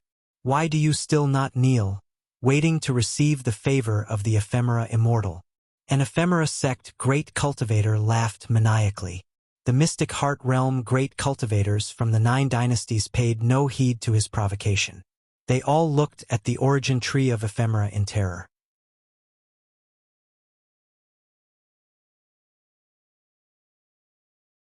Chapter 146 Heaven opens its eyes. The power of heaven and earth. What realm is this? Under the thundering clouds, LV Batian stood on his magic artifact, filled with fear as he gazed at the origin tree of ephemera, murmuring to himself. Even he, at the 9th layer of the unification realm, felt this way, not to mention those with a lower cultivation level. The supreme sect disciples below felt as if they were being crushed by 1,000 weights. They began to descend, forcing their formation to break. What are we facing? Impossible. Impossible. Could the ephemera sect truly have an immortal? What should we do? Is there really no hope? We still have the sword Venerable Fudao. If he arrives, there might be a glimmer of hope. While the disciples of the supreme sect clung to a sliver of hope, the other sects had plunged into utter despair. Taoist Tianshu from the 3 Pure Ones mountain stared at the origin tree of ephemera, his face pale. No matter how he calculated, he couldn't see any chance of hope. No escape from this calamity? Taoist Tianshu murmured to himself, the righteous aura around him beginning to dissipate. As the terrifying aura of Butcher Immortal Jing enveloped the Taichin dynasty, the morale of the cultivators of the 9 dynasties instantly collapsed. Yet some refused to give up. Great cultivators of the mystic heart realm from the Tsangtian sect continued to fight with their lives, displaying the leadership spirit of the 9 dynasties alliance hierarch. And Hao and Wu Ju sped through the air. Their cultivation levels were low, and at the moment no one stopped them. They swiftly flew into the Wanji forest, intending to rescue those who had become sacrifices. However, as soon as they landed, strands of bloody aura quickly entangled their feet. Before they could react, the runes beneath them burst forth with dazzling blood light, spreading rapidly and sweeping across the Taichin dynasty at an astonishing speed. Every living being within the dynasty's borders, including the great cultivators in the air, was immobilized. Even those great cultivators of the mystic heart realm were suppressed. Though they could still move, their actions were as slow as drifting leaves, making those who wanted to escape feel utterly hopeless. They suddenly felt that the Taichin dynasty was boundless. On a cliff, Li Xiandao, Lvxian, Iluyun, and a group of imposing cultivators were all pinned where they stood. "What is this?" A cultivator looked at the mysterious bloodline wrapping around his legs, shouting in terror. He tried to struggle but couldn't break free. What made him most desperate was the realization that his control over his own body was slipping away. LV Xian lowered his head, his eyes filled with astonishment. Li Xiandao gazed into the distance, his expression calm, as if he did not fear this disaster at all. This is the Mahayana array, which requires the power of a Mahayana realm cultivator to activate. Do you know what the Mahayana realm is? Butcher Immortal Jing's voice rang out, chilling the heavens and earth. Li Zuando's eyes began to flicker upon hearing this. Meanwhile, Lu Lingjun was in the air, similarly ensnared by the mysterious bloodlines that had appeared out of nowhere and were impossible to defend against. Beneath her, the white spirit demon emperor wailed, "We're doomed!" Lu Lingjun looked at the origin tree of ephemera and saw a figure stepping out from the black fissure within the tree. It was Butcher Immortal Jing. His black robe flared violently, the cuffs and hems tattered, making his attire resemble black flames. His face, pale as death, broke into a sinister smile, looking down upon the world below. Two vivid marks of evil ghosts on his forehead seemed ready to leap out. Rumble, the ground trembled fiercely, and a blood-colored barrier rose from the Wanji forest, making the sparse trees seem like insignificant weeds. More and more cultivators of the ephemera sect descended, kneeling on the ground, zealously gazing at him. "Sword Venerable Fu Dao of the Supreme Sect, why don't you show yourself? Taoist of Immortality from the Three Pure Ones Mountain, where are you chanting your scriptures? Didn't someone from the Tsangtian sect boast that it wouldn't be difficult to flatten the ephemera sect? Why don't you show yourself? If you don't come, millions of lives will be cast into the six paths, aiding me in becoming immortal." Butcher Immortal Jing's voice echoed again and again, extinguishing the hope in the hearts of the 9 dynasties cultivators.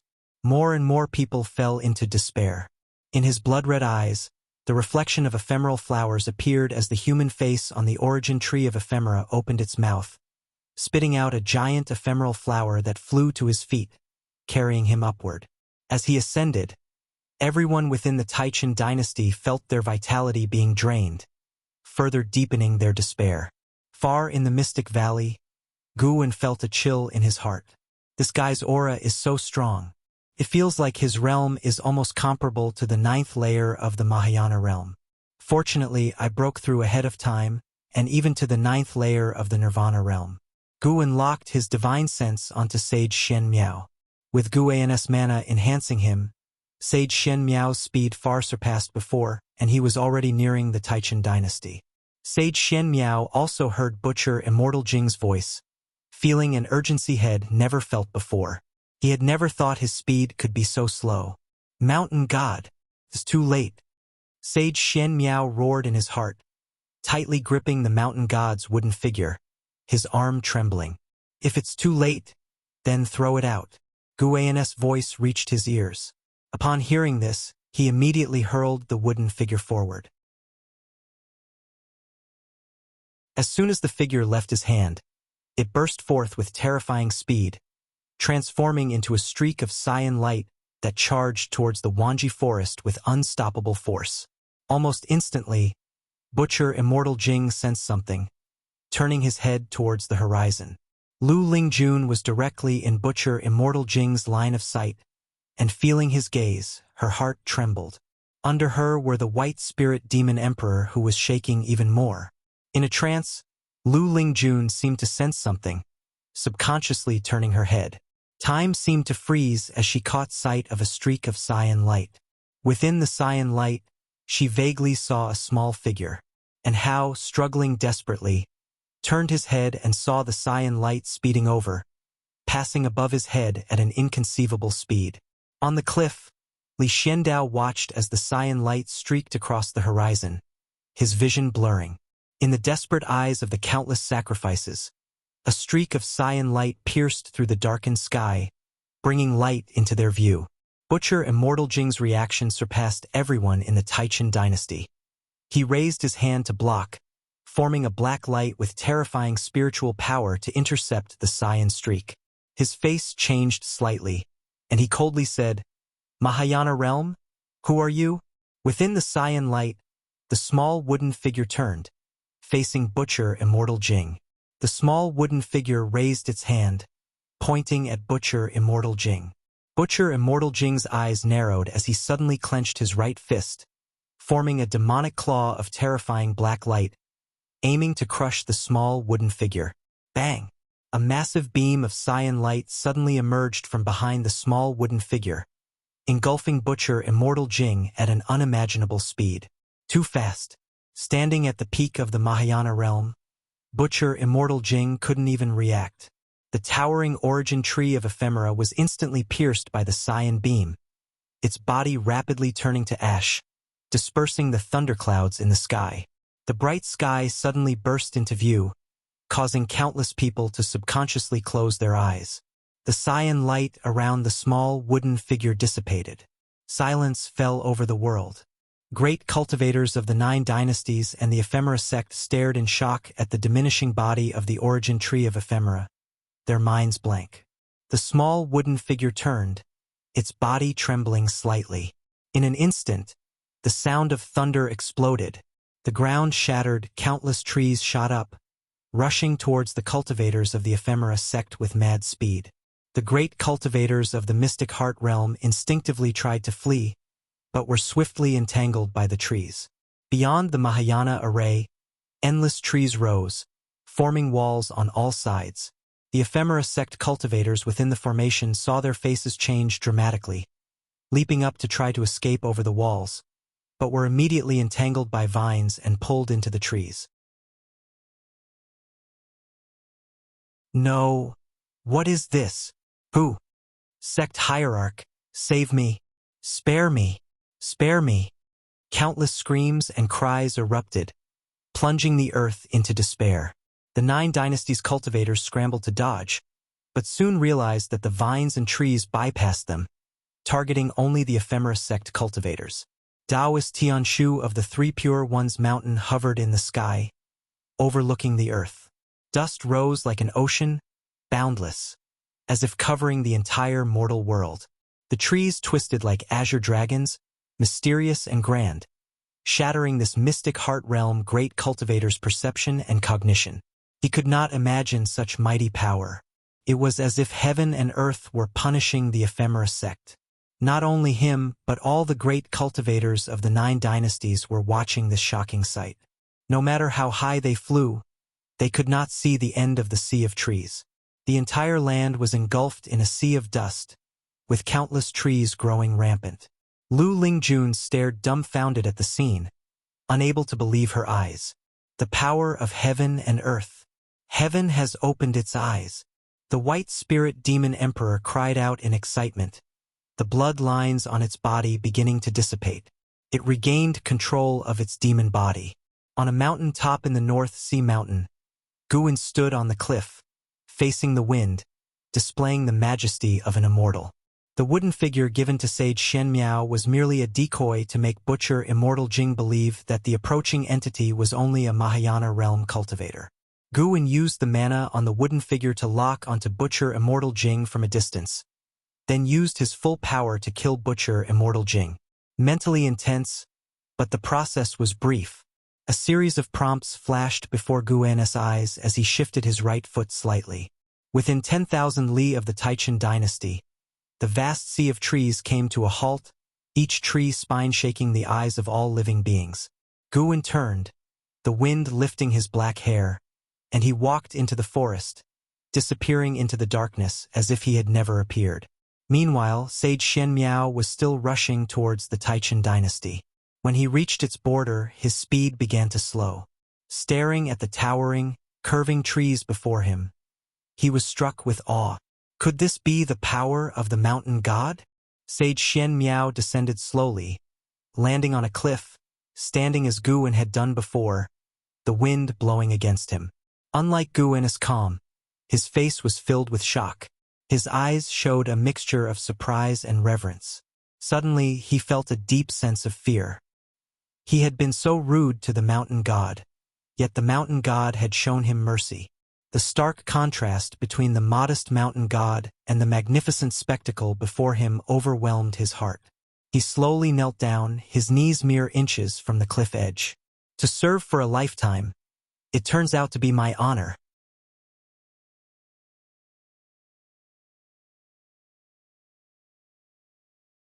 Chapter 147 Mountain God Legend.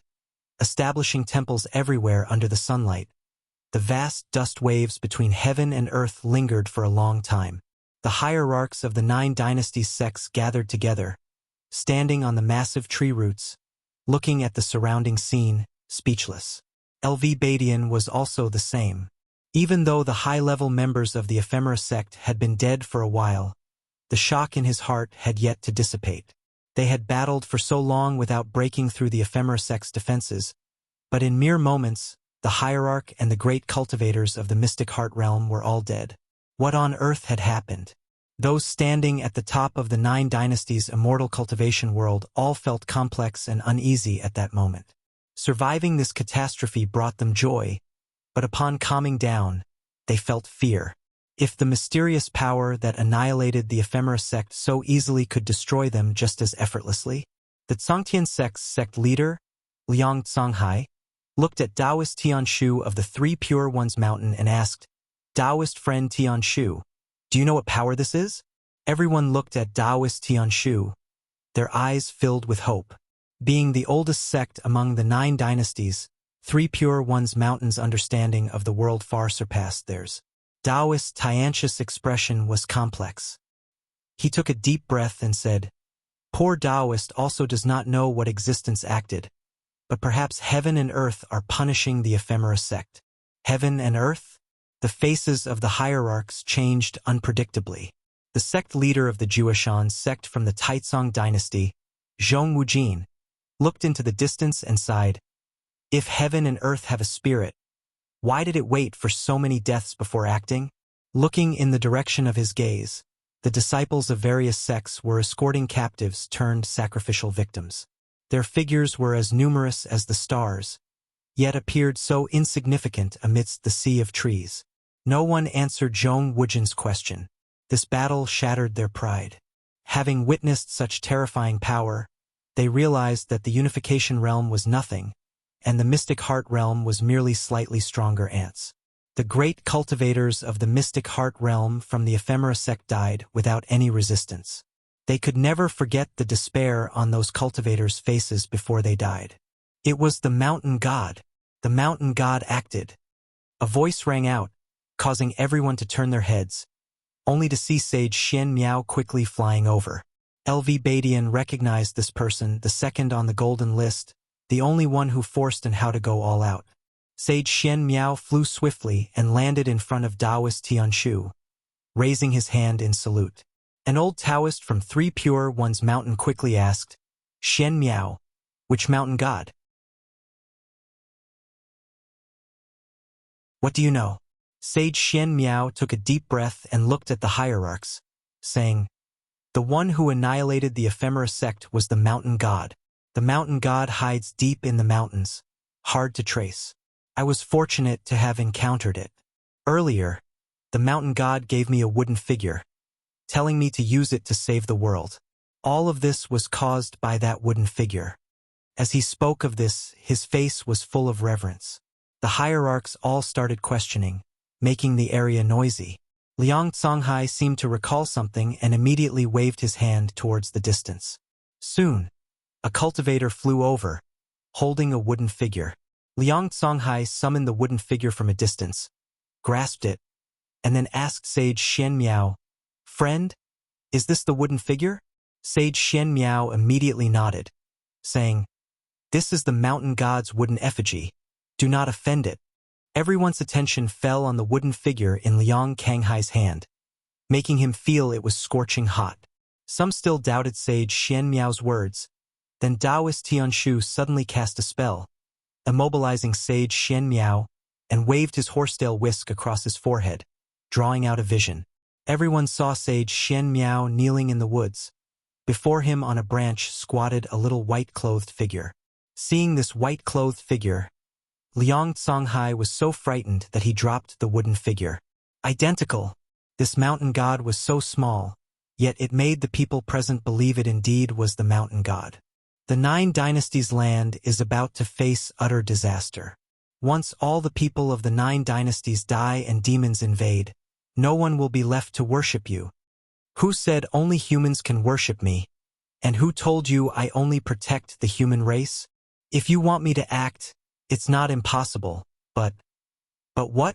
What do you want? I want you to be my slave for all eternity, to serve my shrine, to guard it forever, never to be free. Listening to the mountain god's words, everyone's spine tingled with cold. The previous conversation left them puzzled about the mountain god's intentions, but the last words made them feel the mountain god's terrifying, unpredictable nature. Trading with immortals and gods came with a heavy price. In the tense weight of everyone.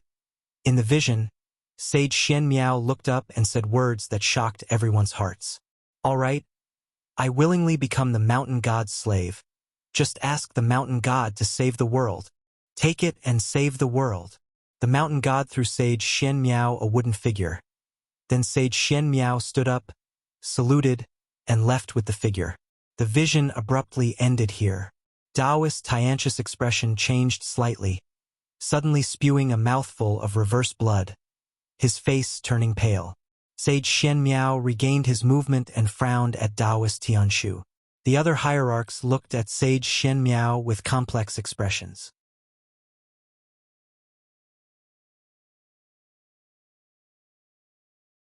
Among them, Butcher Immortal Jing of the Mahayana realm 9th layer brought 649 years of lifespan, and the Origin Tree of Ephemera of the 8th rank brought 7,500 years of lifespan. The other cultivators of the Ephemera sect brought him only a few decades of lifespan, with most of the Mystic Heart realm cultivators providing less than 40 years. This time, he killed nearly 30,000 Ephemera sect cultivators, not all of them but definitely the elite. After this battle, the Ephemera sect would surely dissolve. He had killed as many as 72 Mystic Heart realm cultivators. Guwen looked at his total lifespan, now exceeding 3,300,000 years, feeling even happier. He immediately took out the Green Hero Travelogue, ready to cultivate his mind. After the fall of the Ephemera sect, there should be peace for decades to come. He wondered if he could break through 10 million years of lifespan before the great demon calamity arrived. The battle report from Wanji Forest had yet to reach the Supreme Sect, which remained in a tense atmosphere. It was not until nightfall that Guwen began to move, going out to pick ephemera. Just like before, these ephemera only provided a year of lifespan, but he did not disdain them at all. 3 days later, the Supreme Sect was in shock. The destruction of the ephemera sect had spread throughout the immortal cultivation world. At noon, Yilan came to visit Guwen, telling him about the great battle in the Wanji Forest. As a disciple of the Law Enforcement Hall, she had more comprehensive information. She also mentioned the mountain god. The mountain god's power is truly world-ending and unimaginable. The ephemera sect was strong, but the mountain god destroyed them in an instant. The mountain god is so powerful. I would believe it if told he was an immortal from heaven, Yilan said excitedly, not as composed as usual. For cultivators, the existence of the mountain god was thrilling news. There were indeed immortals in the world. Guwen feigned excitement, eagerly questioning her, satisfying Yilan's desire to share. Guwen had already mentally prepared for the spread of the mountain god's legend by Sage Xian Miao. Sage Xian Miao would hide his whereabouts but boast about the mountain god to everyone. Earlier, Guwen had sensed when Taoist Tianshu extracted Sage Xian Miao's memories. This was the ability of the immortal path. He had used his divine sense to strike Taoist Tianshu from afar, a small warning to the hierarchs. Taoist Tianshu hadn't realized it was a divine sense attack, believing he had suffered a backlash, making him more reverent towards the mountain god. After talking for 2 ancient hours, Yilan finally left. Her fighting spirit had been rekindled. If there was a mountain god in this world, what else could be impossible? Guwen had still underestimated the influence of the mountain god. Over the next period, every time Guan went to the outer city, he could hear people talking about the mountain god. The outer city had already built a mountain god Taoist temple where people burned incense and prayed, making it very lively. At the same time, the 9 dynasty sects were purging the world of ephemera.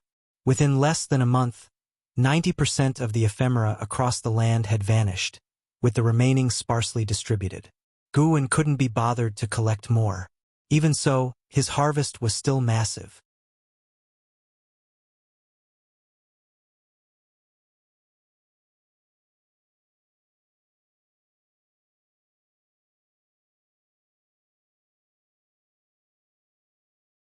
Lu Lingjun seriously said, "Perhaps it is very difficult, but since we have embarked on the path of immortal cultivation, we must strive for this goal, even if we die without regret."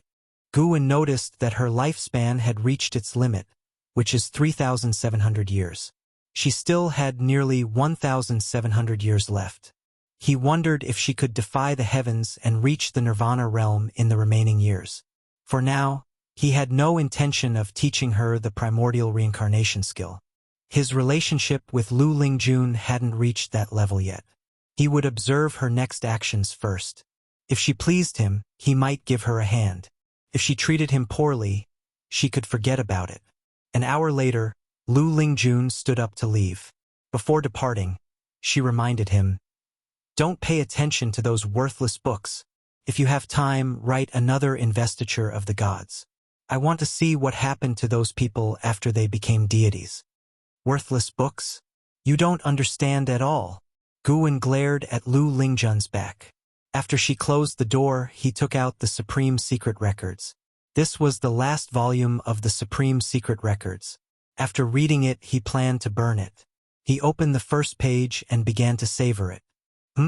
Xinjin's writing style had changed.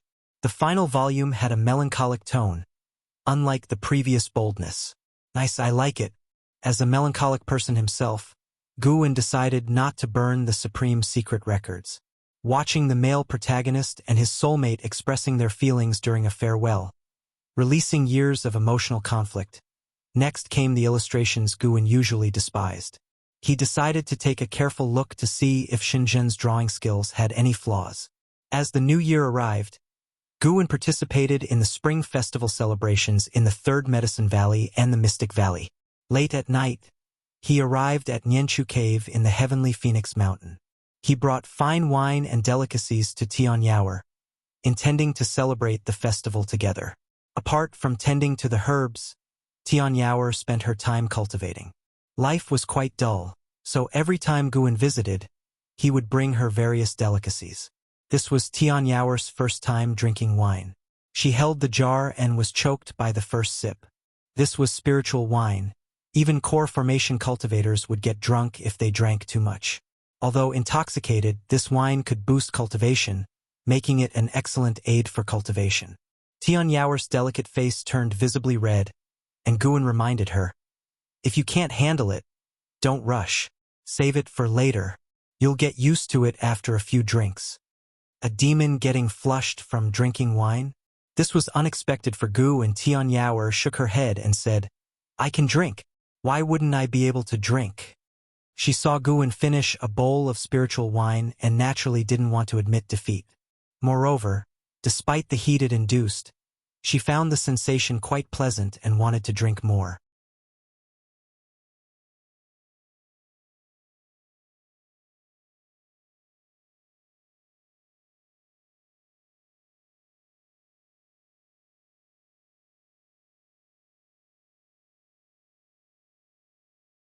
Li Xiandao looked at his book and casually said, "I am waiting for the Venerable Pavilion of the Supreme Sect to come to me." Venerable Pavilion? Guan became even more curious. Had Li Xiandao already attracted one of the 3 major families? He did not continue to ask. He let these people fight as long as it did not affect him. With his current cultivation level, if not invincible in the continent, at least in the 9 dynasties, no one could threaten him. His curiosity stemmed more from a spectator mentality. Standing on high, watching these people struggle, it indeed had a certain interest. After peace returned to the world, Guan's life resumed as usual. He traveled between various medicine valleys, occasionally visiting the outer sect city, chatting with friends in the city. To him, every day was interesting and not boring. In the blink of an eye, 5 years had passed. That summer, Gu turned 79. His lifespan had broken through 5 million years, inching closer to 10 million years. The mystic heart realm was no longer a secret. At least in the inner sect city, there were even people discussing the stories of great cultivators in the mystic heart realm. That day, Gu came to the inner sect city and invited Wu Ju to a tavern for a drink. Wu Ju was very pleased with his visit. After each had drunk a jar of wine, Wu Ju said, "Brother Gu, next month, I have to leave. I probably won't come back for 10 years. Over the years, Wu Ju's extreme lifespan had not increased, possibly due to the tranquility of his days. Gu curiously asked, "Where are you going?"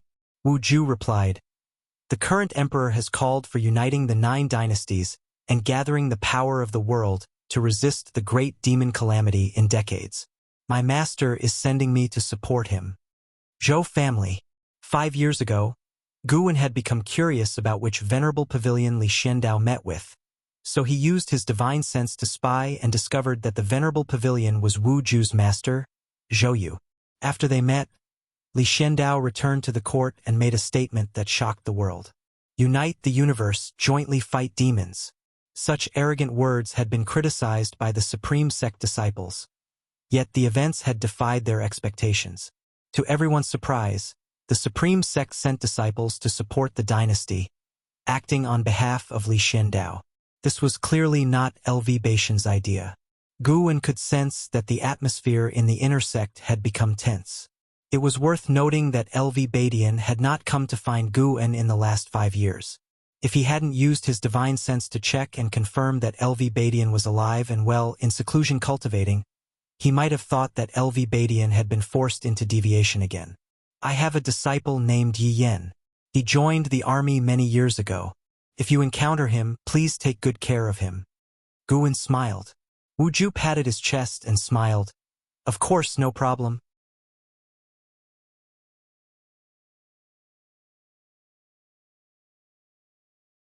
Lord Wei of the Heaven laughed. "My young friend, do you know how many people in the 9 dynasties would want to join the 7 stars spirit realm? Even if it was just for a few years of cultivation, they would eagerly and desperately go." Hearing this, Gu suddenly thought of the Holy Land that Ji Xiaoyu had gone to. Could the 7 stars spirit realm be the legendary Holy Land?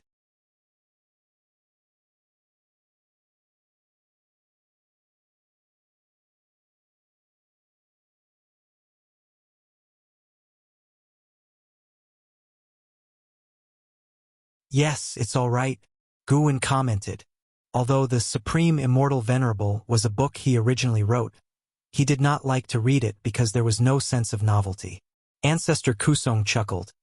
"Then you don't understand the greatness of Supreme Immortal Venerable. In my opinion, this book is better than the Investiture of the Gods, because it can resonate with the majority, showing that the author understands the mundane world." Gu said, "But I still like the Investiture of the Gods better.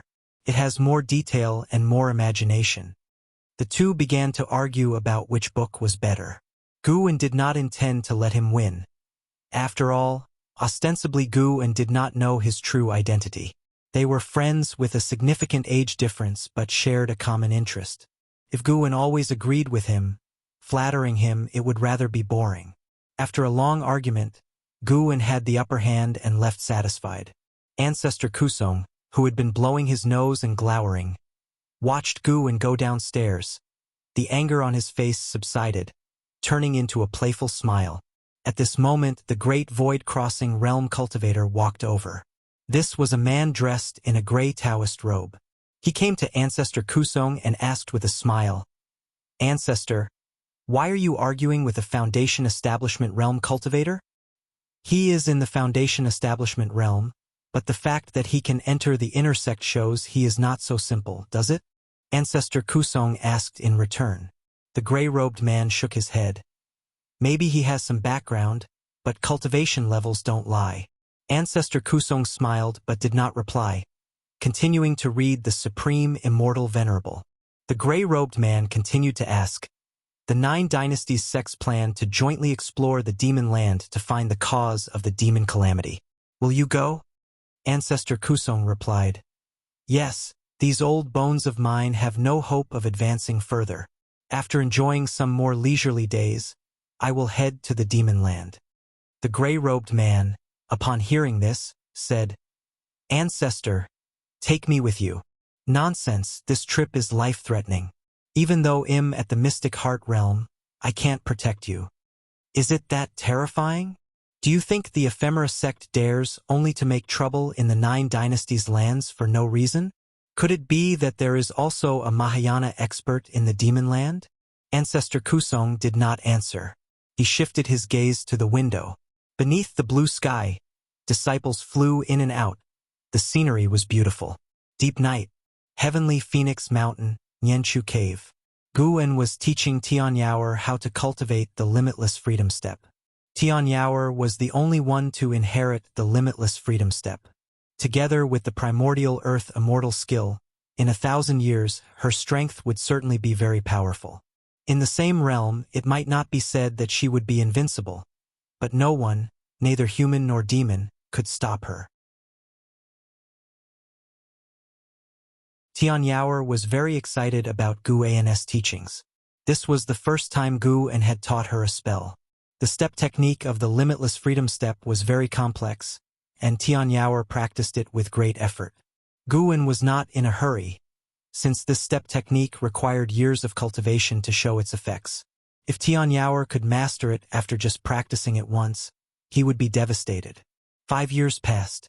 Gu An pondered when to help Tianyao form a core. Tianyao used to be like a medicine pot. When they first met, she had already reached the 9th layer of the foundation establishment realm, only 1 step away from the core formation realm. She previously lacked a cultivation technique, but now, with the primordial earth immortal skill, breaking through was no longer a difficult matter. Gu An, watching Tianyao's graceful figure, suddenly sensed something and released his divine sense. His divine sense ascended into the sky, overlooking the entire heavenly Phoenix Mountain. He saw a magnificent scene. Countless demons were rushing towards the north like a tidal wave, covering the land and mountains. In the night, demon fog rolled incessantly, unable to conceal the figures of the demons. With one sweep of his divine sense, Gu An saw demons, monsters, and ghosts. Their march caused the land and mountains to tremble, and the commotion intensified. After a while, Nianchu Cave also began to tremble slightly, startling Tianyao into stopping. She nervously came to Gu An's side, grabbing his arm with both hands, her eyes full of fear. She whispered, "It's happening again." Gu An looked down at her and asked, "Why do you say that?" Tianyao answered, "When I was very young, the same thing happened. Many demons went north, even the demon mother went. It was said they were going to meet the demon ancestor." "The demon ancestor? Tell me about it." Gu An became interested, pulling Tianyao to sit at the stone table. Tianyao took a deep breath and began to tell the legend of the demon ancestor she had heard. Legend has it that a long time ago, the first demon was born between heaven and earth. He was the demon ancestor. He was born above all beings, and in the long years of feeling lonely, he sprinkled his blood on the earth, allowing the beings of the world to be baptized and then transform into demons. Later, creatures called humans appeared on the earth. They were terrifyingly powerful and slaughtered demons on a large scale. At this point, Tianyao couldn't help but look at Gu An nervously, for she already knew that Gu An was not a demon, but a human. To demons who had never interacted with humans, humans were terrifying beings. If Gu An hadn't saved her, she would have long attempted to escape. Gu An wore a mask, and seeing no reaction from him, Tianyao mustered the courage to continue. That group of foreign cultivators of the human race was extremely powerful. They slaughtered demons, seizing demon cores and treasures, and ultimately enraged the demon ancestor. The demon ancestor personally took action and repelled the terrifying cultivators of the human race. However, the true calamity had just begun. Many years later, cultivators of the human race attacked again, and this time their numbers were even greater. To protect the demon clan, the demon ancestor eventually fell, perishing completely. After that, humans took root on the earth, and the demon clan faced a period of oppression. During these long years of oppression, the demon clan always sought to revive the demon ancestor and exterminate the human race. Until now, the demon ancestor was about to be resurrected, and every few decades, all the demons in the world would go to worship the demon ancestor, offering their demon blood.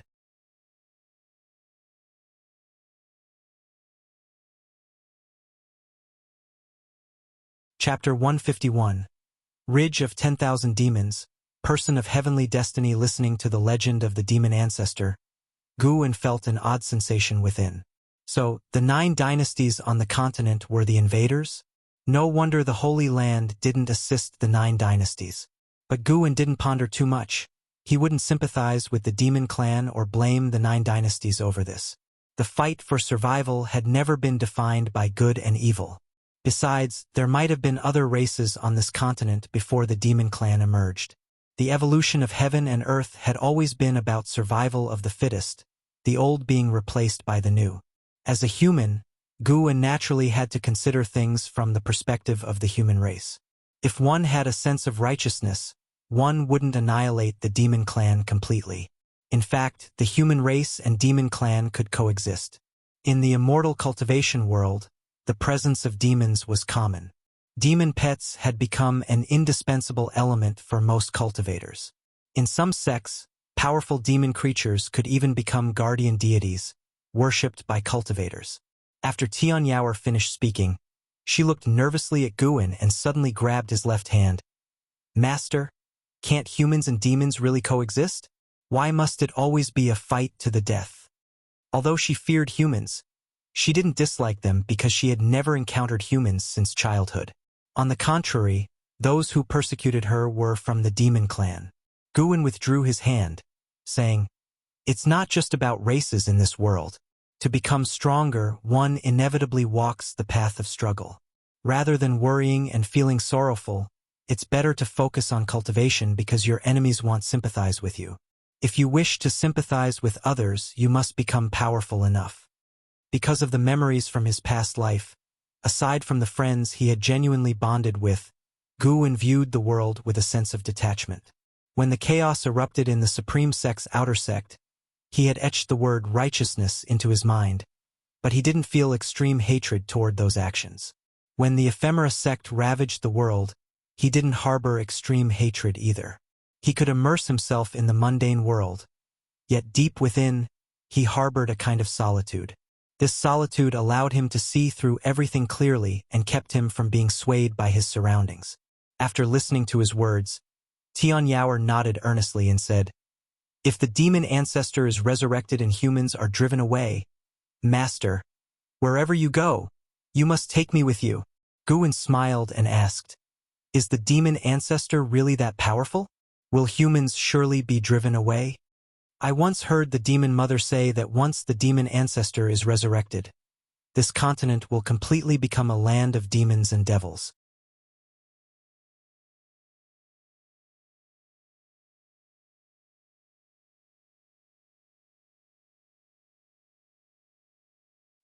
He gazed at the North Sea's surface, his eyes profound. Seeing the kid who, back then, wasn't even up to his shoulder, now growing into such a figure, Guwen felt a great sense of accomplishment. If it weren't for him, and Hao would have long perished in the jaws of demons. Moreover, he had guided and Hao in his cultivation, so he deserved to feel this sense of achievement. Hearing Hao's words, Guwen thought of the limit of one's lifespan. Could it be that geniuses like Hao could sense the existence of heavenly destiny? If he couldn't achieve nirvana within 10,000 years, he would eventually die. Sage Xian Miao sighed. "Since that's the case, let me guide you."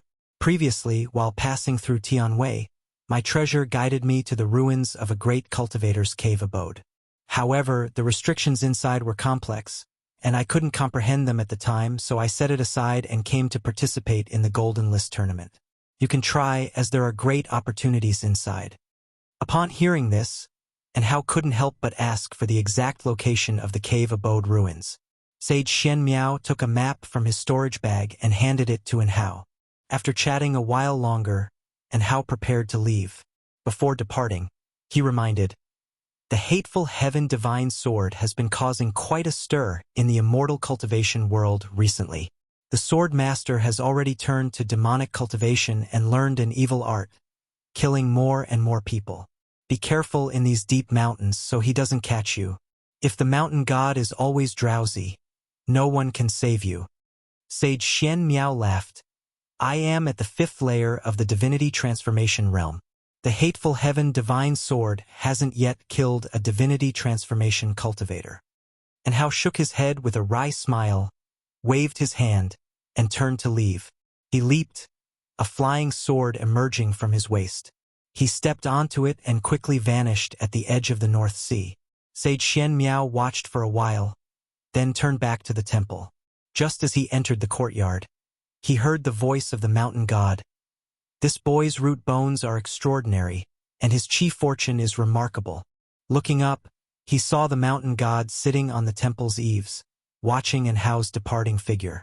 Sage Xian Miao smiled and said, "His talent is indeed unparalleled. My master once said that the Supreme Sect would give birth to a genius capable of changing the world, and perhaps it's him." Guan chuckled upon hearing this. "So, the Three Pure Ones Mountain is this impressive?" Sage Xian Miao replied, "Three Pure Ones Mountain certainly can't compare to you. Though the Taoist tradition has existed for over 10,000 years, our masters have mastered some prediction techniques. Actually, our Three Pure Ones Mountain also hails from overseas. Our ancestors couldn't return, so they settled on this continent."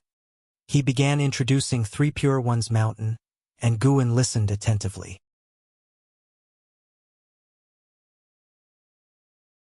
Just the divine-reaching mystic gate alone was enough to make him regard Three Pure Ones Mountain highly. By the way, our Li family also has a person of heavenly destiny, brimming with chi fortune. This person should also be a disciple of the Supreme Sect, though he has not yet showcased his talent. When he encounters a great opportunity, he might soar to the heavens and rival Hao. "I'm looking forward to that day," Sage Xian Miao said, gazing up at Guan with an expectant expression. Guan curiously asked, "Do you have a clear calculation on the person of heavenly destiny?" "It's hard to pin down in calculation, but it should be him. Other Li family disciples' talents aren't outstanding enough." Sage Xian Miao shook his head. Guan knew who he was talking about. The most talented disciple of the Li family in the Supreme Sect could only be Li Ye.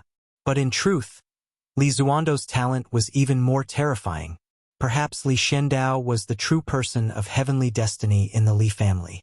From the current trend, Li Shendao indeed had the talent to rival Hao. You're tuning in to the Legend of the Vagabond YouTube channel. Don't forget to subscribe and join us on this journey to catch the most captivating stories.